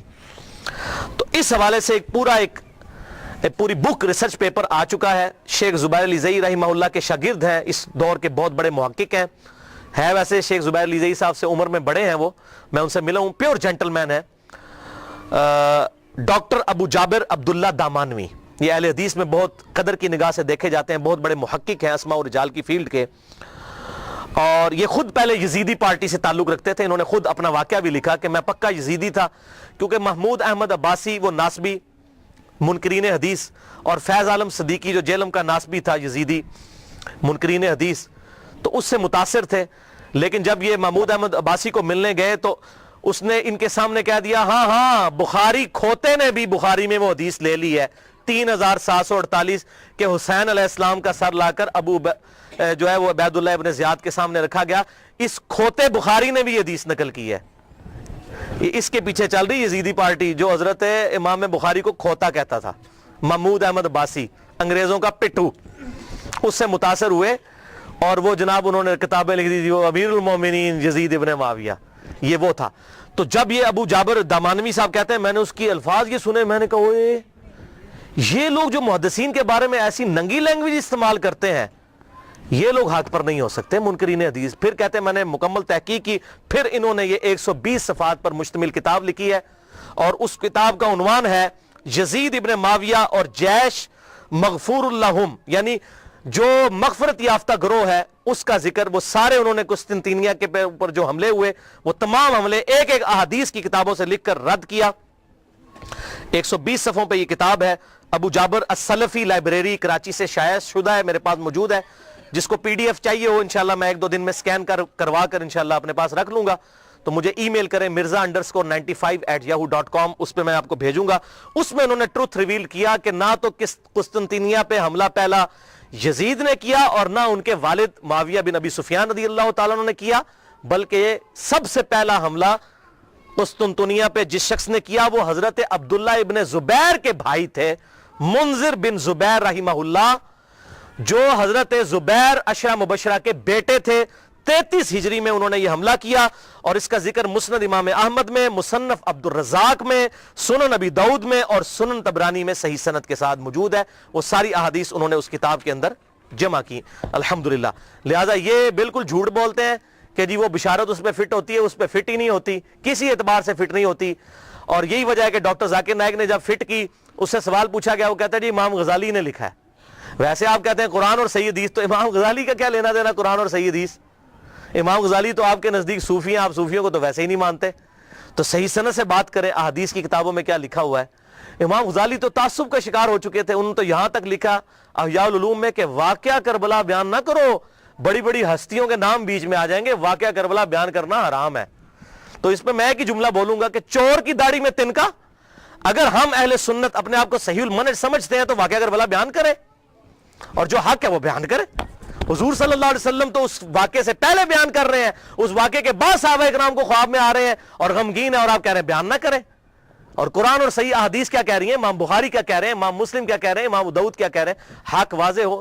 اب مجھے بتائیے اہل حدیث کا شاید ہی کوئی پلیٹ فارم ہو جس پر یہ حدیث ترمذی کی بیان نہ ہوتی ہو کہ جب حضرت عمر نے حج تمتع پر پابندی لگا دی تھی تو عبداللہ بن عمر نے کہا کہ میرے باپ پہ شریعت تو نازل نہیں ہوئی ہے، تو معاذ اللہ اس کا کیا مطلب ہے کہ ہم حضرت عمر کی توہین کر رہے ہوتے ہیں؟ نہیں۔ اسی طریقے سے اگر محدثین نے حضرت امیر معاویہ رضی اللہ تعالیٰ عنہ کی غلطیوں کا بیان بخاری مسلم میں کر دیا، ترمذی میں، ابو داؤد، نسائی، ابن ماجہ میں، تو ان کا مقصد توہین کرنا نہیں تھا، حق بتانا تھا۔ اور اگر ہم بیان کرتے ہیں تو یہ بھی مقصد یہی ہے۔ احترام اپنی جگہ رہے گا، لعنت نہیں کریں گے۔ غلطی غلطی ہے، غلطی کو غلطی کہنا یہ حق اور باطل میں تمیز کے لیے ضروری ہے، ورنہ تو دین کا جنازہ نکل جائے گا۔ حضرت آدم علیہ السلام کی اللہ نے 7 دفعہ غلطی بیان کی، کیا ان کی توہین کی؟ نہیں، بلکہ اس لیے ایک سورہ اعراف میں ہے، اے اولاد آدم دیکھنا تمہارے باپ کو جس طرح ورگلا دیا تھا شیطان نے ماں باپ کو، تمہیں ورگلا نہ دے، اس لیے ہم قصہ آدم اور ابلیس بیان کرتے ہیں۔ اسی طریقے سے اگر خلافت کا نظام قائم ہونا ہے اور امام محمد مہدی رضی اللہ تعالیٰ عنہ کی خلافت کو لبیک کہنا ہے مسلمانوں نے، تو اس کے لیے یہ سارے حقائق پتہ ہونے چاہیے۔ دوسرا دفاع جو جھوٹا کرتے ہیں، پہلا تو کل ہوا، تو میں نے یزید کو دوستی نہیں کہا، کلمہ گو تھا، اہل قبلہ تھا، اگر اللہ نے معاف کیا تو جنت میں چلا جائے گا، ہمیں تو کوئی مسئلہ نہیں ہے اگر اللہ نے معاف کیا، وہ اللہ تعالیٰ کی اپنی مرضی ہے۔ ایک گناہ کے بارے میں اللہ تعالیٰ نے واضح کہا، ان اللہ لا یغفر ان یشرک بہ ویغفر ما دون ذلک لمن یشاء، اوپن لائسنس نہیں، اللہ شرک کو معاف نہیں کرے گا، اس کے علاوہ جو گناہ چاہے گا معاف کر دے گا، لیکن جس کے لیے چاہے گا، اگر اللہ چاہے تو معاف نہ بھی کرے، یہ اللہ کی اپنی مرضی ہے، آپ اوپن لائسنس کسی کو نہیں دے سکتے۔ لمن یشاء، جس کے لیے چاہے گا، اللہ کو دھوس سے منوا نہیں سکتا، سیدھی سی بات ہے۔ دوسرا جھوٹا دفاع کرتے ہیں، وہ جی بخاری میں حدیث ہے 7222 کہ میری امت میں آپ صلی اللہ علیہ وسلم نے فرمایا کہ 12 خلیفوں تک اسلام غالب رہے گا اور وہ سب کے سب قریش سے ہوں گے۔ وہ کہتے ہیں جی 12 خلیفے گنے آپ، تو اس میں یزید بھی آ جاتا ہے۔ کہتے ہیں دیکھیں جی پہلا خلیفہ حضرت ابو بکر، پھر عمر، عثمان، علی، حسن ابن علی، یزید، اس کے بعد معاویہ بن ابی سفیان، پھر یزید ابن معاویہ 7ویں نمبر پہ آ جاتا ہے۔ پھر گنتے گنتے کرتے پھر مصیبت ان کے لیے کھڑی ہو جاتی ہے کہ عمر بن عبدالعزیز تک پہنچتے ہوئے 14 ہو جاتی ہے گنتی، عمر بن عبدالعزیز کو نکالنا پڑ جاتا ہے، جن کی خلافت کو پوری امت مانتی ہے، لا منہاج النبوہ۔ پھر 12 کدھر جائیں گے، تو پریشان ہو جاتے ہیں اور حدیث کی انٹرپریٹیشن غلط کرتے ہیں۔ یہ بخاری میں تو ایک طرق ہے نا، صحیح مسلم میں اس کے 8 طرق امام مسلم لے کر آئے ہیں اور ٹروتھ ریویل کر دیا، یہ 12 خلیفوں سے مراد کون سے خلیفے ہیں۔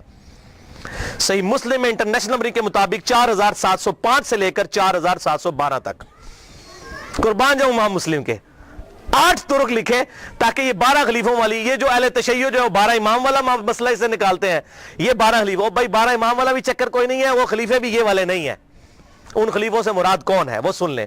صحیح مسلم انٹرنیشنل نمبر کے مطابق 4711، آپ صلی اللہ علیہ وسلم نے فرمایا یہ دین قیامت تک قائم رہے گا اور ان پر 12 خلیفے ہوں گے، قیامت تک 12 خلیفے ہوں گے، وہ پہلے میرے دور میں 12 پورے نہیں ہو جانے، قیامت تک دین رہے گا قائم اور ان پر 12 خلیفے آئیں گے اور وہ سب قریش سے ہوں گے، یعنی ایسے 12 خلیفے ہوں گے جن کی پٹ حکومت جو ہے علی منہاج النبوہ ہوگی، وہ 12 خلیفے ہوں گے اور قیامت تک پوری ہونی ہے گنتی۔ اچھا ان میں سے 7 تو کنفرم ہے جس پہ اہل سنت اور اہل تشیع کا اجماع ہے، ایون امام ابن تیمیہ جیسی شخصیت بھی منہاج السنہ میں لکھتے ہیں کہ ہم نہ تو حضرت امیر معاویہ رضی اللہ تعالیٰ عنہ کو خلیفہ راشد مانتے ہیں، نہ ان کے بیٹے کو. یہ اسلام کے بادشاہ تھے، خلیفہ نہیں تھے. خلافت راشدہ وہ کہتے ہیں ہمارے خلیفہ 5 ہیں، ابو بکر، عمر، عثمان، علی اور حسن ابن علی. یہ امام ابن تیمیہ لکھ رہے ہیں. اور یہ یاد رکھیے گا حسن ابن علی کو حضرت علی نے نہیں نامزد کیا. سنن طبرانی میں بڑی ڈیٹیل حدیث موجود ہے. جب ان کی وفات کا وقت قریب آیا، زخم لگنے کے بعد بھی 1 ہفتہ زندہ رہے، انہوں نے کہا میں اپنا خلیفہ کسی کو نامزد نہیں کروں گا. رسول اللہ نے اپنا خلیفہ کسی کو نامزد نہیں کیا تھا، میں بھی نہیں کروں گا، تم خود چنو گے. یہ تو ابن عباس اور باقی صحاب نے مل کے حضرت حسن کو خلیفہ چنا تھا. لہذا یہ بات یاد رکھیے گا، حضرت حسن ابن علی کو حضرت علی نے اپنا جانشین نہیں بنایا. وہ کیسے بنا سکتے تھے؟ حضور کی تربیت یافتہ تھے الحمدللہ. اور یہ بات میں نے اہل سنت اہل تشیع دونوں علماء سے کنفرم کی ہے. اہل تشیع کے ہاں بھی کوئی روایت نہیں ہے کہ حضرت حسن ابن علی کو حضرت علی نے اپنے بعد خلیفہ نامزد کیا ہو. اور ان کے ہاں بھی یہی بات ملتی ہے جو طبرانی کے اندر موجود ہے. میں امت کے اوپر چھوڑتا ہوں، امت خود سلیکٹ کرے گی اپنا خلیفہ. تلوار کی دھونس پہ نہیں ہو سکتا، میرے ریگارڈ کی وجہ سے نہیں ہو سکتا. بہرحال ان کو تو حضور نے خود ہی کہہ دیا میرا بیٹا سید ہے. یہ صحیح بخاری کے اندر اس میرے بیٹے حسن کی وجہ سے مسلمانوں کے 2 گروہوں میں صلح ہو جائے گی. ان کو تو حضور خود سید اور سردار کہہ گئے اور کہا اس کی وجہ سے صلح ہوگی، یہ قربانی کرے گا. اور وہی ہوا بعد میں حضرت علی کی شہادت کے 6 مہینے کے بعد.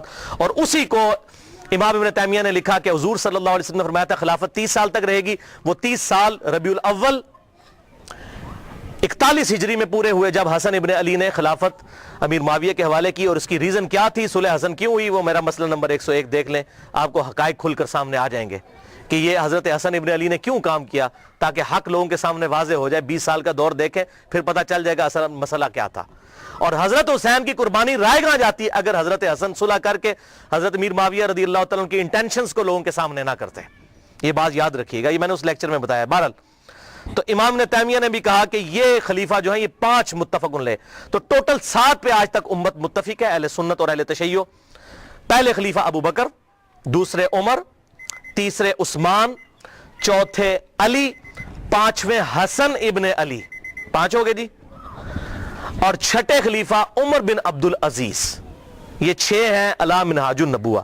اور 12ویں خلیفہ امام محمد مہدی، جن کے بارے میں اہل سنت اور اہل تشیع کے ہاں کامن احادیث موجود ہیں. سنن نبی داؤد میں پورا چیپٹر ہے، مسند امام احمد کے اندر پورا چیپٹر موجود ہے کہ اس وقت تک قیامت قائم نہیں ہوگی جب تک کہ میری بیٹی فاطمہ کی اولاد میں سے میرے ہی نام پر محمد بن عبداللہ، جس کے باپ کا نام میرے باپ کے نام پر ہوگا، جس کی ماں کا نام میرے ماں کے نام پر ہوگا، جب تک وہ شخص نہ پیدا ہو جائے جو پوری دنیا کو انصاف سے بھر دے گا، اس وقت تک قیامت قائم نہیں ہوگی. کیونکہ اللہ تعالیٰ کا وعدہ ہے هو الذی ارسل رسولہ بالہدی ودین الحق لِيُظْهِرَهُ عَلَى الدِّينِ كُلِّهِ وَلَوْ كَرِهَ الْكَافِرُونَ وَلَوْ كَرِهَ الْمُشْرِكُونَ.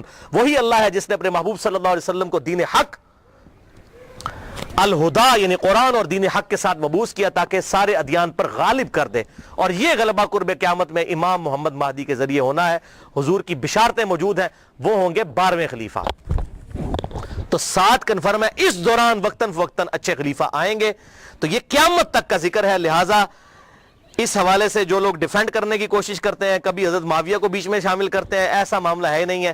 خود سارے اہل سنت لکھتے گئے کہ حضرت امیر معاویہ رضی اللہ تعالیٰ عنہ اسلام کے خلیفہ راشد نہیں ہیں، بلکہ خلافت راشدہ ابو بکر، عمر، عثمان و علی اور حسن ابن علی. وہ 30 سال مکمل ہوئے، وہ انشاءاللہ آگے حدیث آ بھی جائے گی. اور یہ ساری بحث شیخ البانی رحمہ اللہ نے سلسلہ احادیث صحیحہ میں انٹرنیشنل نمبر کے مطابق 459 نمبر حدیث کے تحت بھی کی ہے. اب تیسرا اور آخری جھوٹا دفاع جو آج کل مارکیٹ میں آیا ہے تازہ، اور یہ آخری ان کے پاس حربہ تھا، میں نے کہا اس کو بھی میں انشاءاللہ کلیئر کر دوں. وہ ایک حدیث پیش کرتے ہیں المعجم الکبیر طبرانی سے، جلد 11 صفحہ 88، انٹرنیشنل نمبر کے مطابق 11138. سلسلہ احادیث صحیحہ میں شیخ البانی 3270 نمبر حدیث یہ لے کر آئے، اور 459 نمبر حدیث کے تحت بھی یہ ساری بحث کی. اور اسی کو بنیاد بنا کر کچھ لوگوں نے میرے پمفلٹ کا جواب دینے کی کوشش کی، حالانکہ یہ 50 حدیثوں میں سے ایک حدیث کو بھی ایڈریس نہیں کیا. سوال گندم، جواب چنا. اور اس کو لے کر، اور وہ جب 50 حدیثوں کی بات کرتے ہیں کہتے ہیں جی ہمارے پاس ان حدیثوں کے جواب نہیں ہے، اللہ کے سپرد معاملہ. تو اللہ کے سپرد ہے تو آپ جگہ جگہ کیوں یزید کو جنت کی بشارتیں جھوٹی دیتے جا رہے ہیں؟ ہمیں کہتے ہیں آپ نے کیوں چھیڑا. میں آپ کو قسم اٹھا کے کہتا ہوں جب تک ڈاکٹر ذاکر نائک نے یہ مسئلہ نہیں اٹھایا تھا مجھے تو اس مسئلے کی کوئی تحقیق بھی نہیں تھی. میں نے بعد میں تحقیق کی. مسئلہ انہوں نے اٹھایا, ہم تو جواب دے رہے ہیں. چوتیاں ہمارے سر پہ مارتے ہیں, رونے پہ بھی پابندی ڈالتے ہیں کہ یہ مسئلے کیوں اٹھاتے ہیں. مسئلے تو آپ نے اٹھایا, اگر نہ آپ اٹھاتے اور امت کے اجماع کو نہ توڑنے کی کوشش کرتے ہم کبھی بھی جواب نہ دیتے. تو یہ طبرانی کا میں نے حوالہ دیا اور اس سے حدیث پیش کرتے ہیں کہ آپ صلی اللہ علیہ وسلم نے فرمایا, یہ بڑی کھینچ تان کے حسن درجے تک انہوں نے پہنچائی ہے. میں ابھی اس کی تحقیق کروں گا کہ یہ حسن درجے میں پہنچتی بھی ہے کہ نہیں. چلے میں اس کو for the sake of argument تسلیم بھی کر دیتا ہوں, کیونکہ اس میں ابن شہاب آتا ہے اور وہ مدلس ہے, ان سے روایت کر رہا ہے. اب یہ ابن شہاب اگر زوری ہے تو پکا مدلس ہے اور یہ روایت ضعیف ہے. اگر کوئی اور ہے پھر اس کو بھی چیک کرنا ہوگا. یہ تدریس بہرحال میں for the sake of argument اس روایت کو صحیح مان لیتا ہوں کہ آپ صلی اللہ علیہ وسلم نے فرمایا کہ امت کے پہلے حصے میں نبوت اور رحمت ہوگی, پھر خلافت اور رحمت ہوگی, پھر بادشاہت اور رحمت ہوگی, پھر امارت اور رحمت ہوگی. پھر تم امارت کے لیے ایسے لڑو گے جیسے گدھے آپس میں لڑتے ہیں. اس وقت تم پر جہاد فرض ہوگا اور بہترین جہاد یہ ہوگا کہ مسلمان حکومت کی سرحد کے اوپر جا کر کافروں کے خلاف جہاد کیا جائے, مسلمانوں کو قتل نہ کریں آپ. یہ حدیث وہ پیش کرتے ہیں. تو بھائی پہلے اس حدیث کو خود پڑھ لیں. آپ صلی اللہ علیہ وسلم نے کیا فرمایا؟ نبوت اور رحمت, پھر خلافت اور رحمت, پھر ملوکیت اور رحمت. اس کو خلافت نہیں کہا, ملوکیت کہا, بادشاہت. تو یہ کہتے ہیں یہ جو ملوکیت اور رحمت ہے نا, اس سے مراد حضرت میر معاویہ رضی اللہ تعالیٰ عنہ ہے. اور امارت اور رحمت اس کو انہوں نے پھر بتایا نہیں کہ پھر اس سے مراد کون ہے. اتنی شرم آئی کہ یزید ابن معاویہ کو نہیں کہنا چاہیے, اس کو سکپ ہی کر گئے اس کے اندر. یہ غلام مصطفیٰ ظہیر صاحب ہمارے جے علم کے عالم ہیں, بہت بڑے, میں ان کی عزت بھی کرتا ہوں, محقق آدمی ہے. لیکن جب بندہ ایک ہٹ درمی پر اتر آئے, کوئی بڑا بندہ بھی, تو غلطی اس کی پوائنٹ آؤٹ کرنی چاہیے. السنہ رسالہ نومبر 2012 سے اپریل 2013 تک کے دوران, شمارہ نمبر 49 سے 54 تک. بلکہ انہوں نے میرا نام بھی ڈھکے چھپے الفاظ میں کلیئر کٹ نام لکھ دیا اور یہ اس طرح کرنے کی کوشش کی, وہ کسی بات کا جواب نہیں دیا. تو اس میں انہوں نے امارت اور رحمت اس کو سکپ بھی کر گئے اس کی تشریح کو. ان کو پتا تھا یزید کا بھی نام لینا پڑنا ہے, مامے دے پتر دا, نہیں لیا. تو وہ کہتے ہیں جی دیکھیں جی یہ بادشاہت اور رحمت ہے, تو یہ حضرت میر معاویہ رضی اللہ تعالیٰ عنہ کی حکومت جو ہے یہ رحمت تھی امت کے لیے. اچھا جی ٹھیک ہے, خلافت اور رحمت نہیں کہا, ملوکیت اور رحمت. بالکل رحمت تھی. کیوں؟ ان کے بعد ان سے ورسٹ دور آیا. آنے والے ادوار سے کمپیئر کریں, واقعی مسلمانوں کے لیے رحمت تھی. یزید کے بعد اس سے ظالم لوگ آئے. میں نے بتایا حجاج ابن یوسف بعد میں آیا جس نے خانہ کعبہ کو توڑ دیا اور عبداللہ ابن زبیر کو قتل کر کے ان کی لاش بھی لٹکا دی. صحیح مسلم کے ریفرنس سے میں نے بتایا. جیسے ہم یہاں بھی پاکستان میں کیا ہوتا ہے, ایک گندی حکومت آتی ہے, لوگ فل اس کو برا کہتے ہیں. جب اس کے بعد اس سے اگلی ورش حکومت آتی کہتے ہیں یار اس طرح تو مشرف دا دور چنگا سی. ابھی لوگ کہنا شروع ہو گئے یار زرداری کا دور بہتر تھا. ٹھیک ہے جی, بجلی اتنی مہنگی تو نہیں تھی. تو اس کا کیا مطلب, جب زرداری کا دور تھا تو بہت بہتر تھا, جب مشرف کا اپنا دور تھا تو بہتر تھا.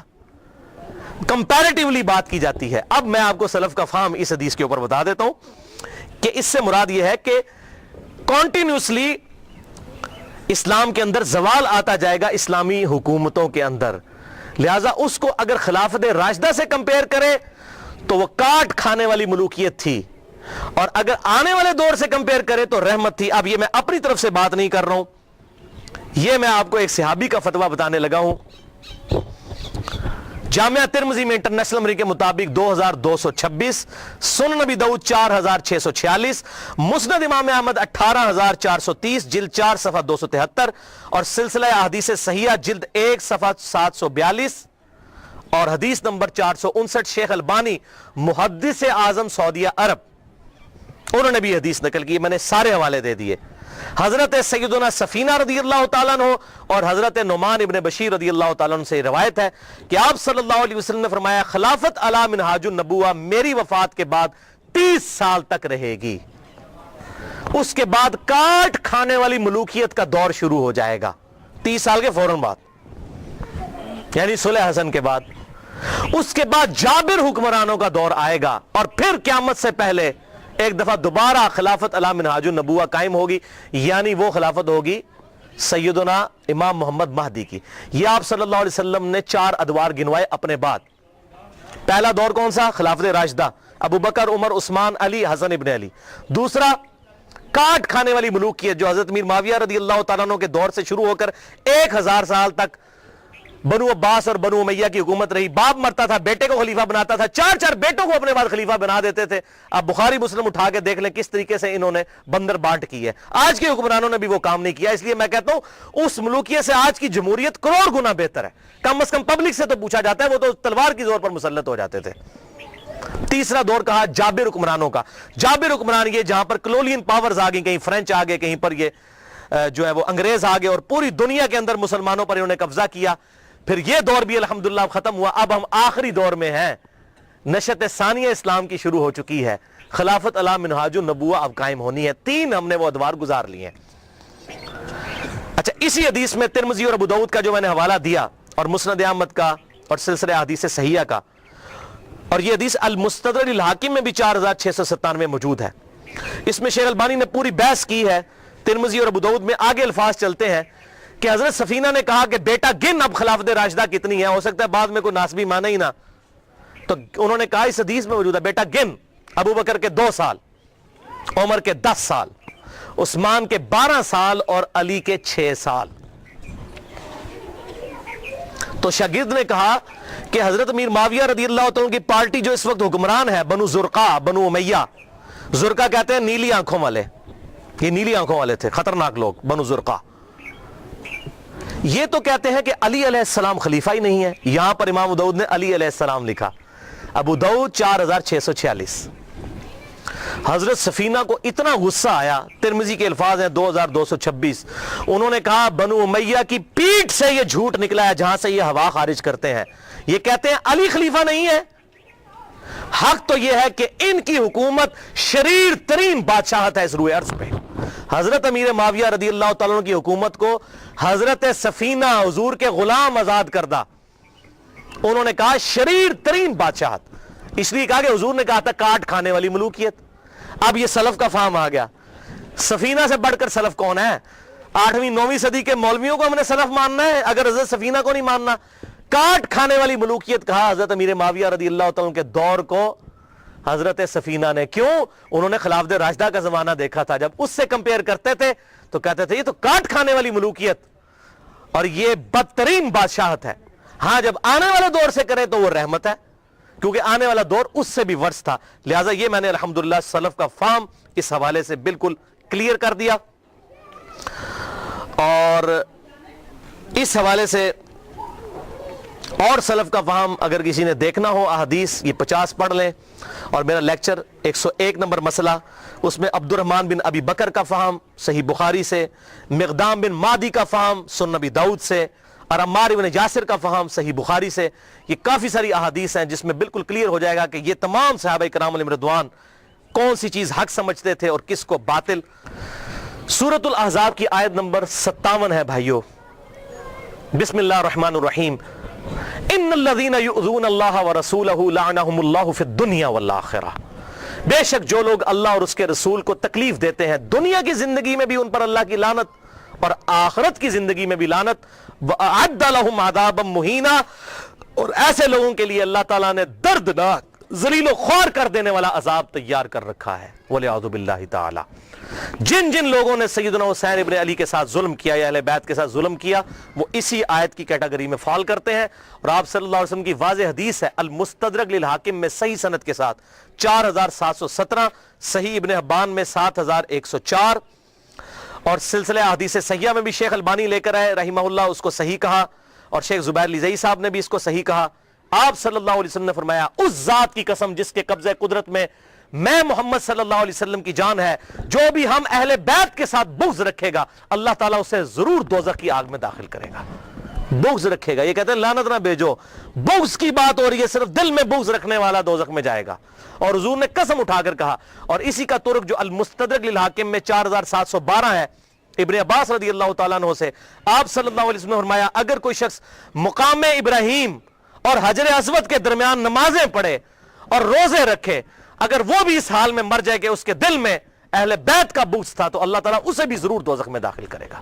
وَلِعَوْذُ بِاللَّهِ تَعَالَى. میں اپنی گفتگو کا اینڈ بخاری اور مسلم کے بنیادی راوی امام ابو حنیفہ رحمۃ اللہ علیہ کے دادا استاد ابراہیم نخعی تابعی المتوفى 96 ہجری کے اس قول پر کرتا ہوں جو صحیح سند کے ساتھ المعجم الکبیر تبرانی میں انٹرنیشنل نمبر کے مطابق 2829 نمبر ہے، جلد 3 صفحہ 112 پر ابراہیم نخعی رحمہ اللہ فرماتے ہیں، کنکلوڈنگ بات ہے، اگر بالفرض میں ان لوگوں میں شامل ہوتا کہ جنہوں نے حسین ابن علی کو قتل کیا تھا اور قیامت والے دن اللہ تعالیٰ مجھے معاف بھی کر دیتا اور میں جنت میں بھی داخل ہو جاتا، تب بھی میں جنت میں حضور کو اپنی شکل نہ دکھا سکتا کہ حضور کہیں مجھ سے پوچھ ہی نہ لیں کہ تو دنیا میں میرے حسین کے قاتلوں میں شامل تھا۔ ابراہیم نخعی تابعی، بخاری اور مسلم کے بنیادی راوی، الحمدللہ۔ تو یہ ہمارے سلف کا فہم تھا۔ اس حوالے سے اللہ تعالیٰ سے دعا ہے جو حق بات میں نے کہی اللہ تعالیٰ ہمارے دلوں میں راسخ فرمائے، اگر جس بات میں میرے منہ سے کوئی غلط بات نکل گئی تو اللہ تعالیٰ ہمارے دلوں سے معاف کر دے، ہمیں کتاب و سنت کی تعلیمات پر عمل کر کے دوسرے بھائیوں تک پہنچانے کی توفیق عطا فرمائے۔ بھائیو یہاں پر میں آخر میں ایک اعلان کر دوں اس حوالے سے دوبارہ سے کہ میرے ریسرچ پیپر ضرور پڑھیں، PDF کاپی مجھ سے منگوا لیں، mirza_95@yahoo.com میرا ای میل ایڈریس ہے۔ یہ PDF کاپی اور آپ کو یہاں پر ہم سینکڑوں کی تعداد میں ہمارے پاس موجود ہیں، یہ ریسرچ پیپر آپ کو فری مل بھی جائیں گے ابھی لیکچر کے اینڈ پہ۔ اور دوسرا میرے یہ جو 10 لیکچر آج کو ملا کر یہ لیکچرز جو ہے تلک عشرۃ کاملہ 10 مکمل ہو چکے ہیں فکر حسین کے حوالے سے رضی اللہ عنہ۔ اللہ تعالیٰ سے دعا ہے کہ ہمیں اس فکر کو پھیلانے کی توفیق عطا فرمائے۔ سبحانک اللہم و بحمدک، اشہد ان لا الہ الا انت، استغفرک و اتوب الیک، وما علینا الا البلاغ المبین۔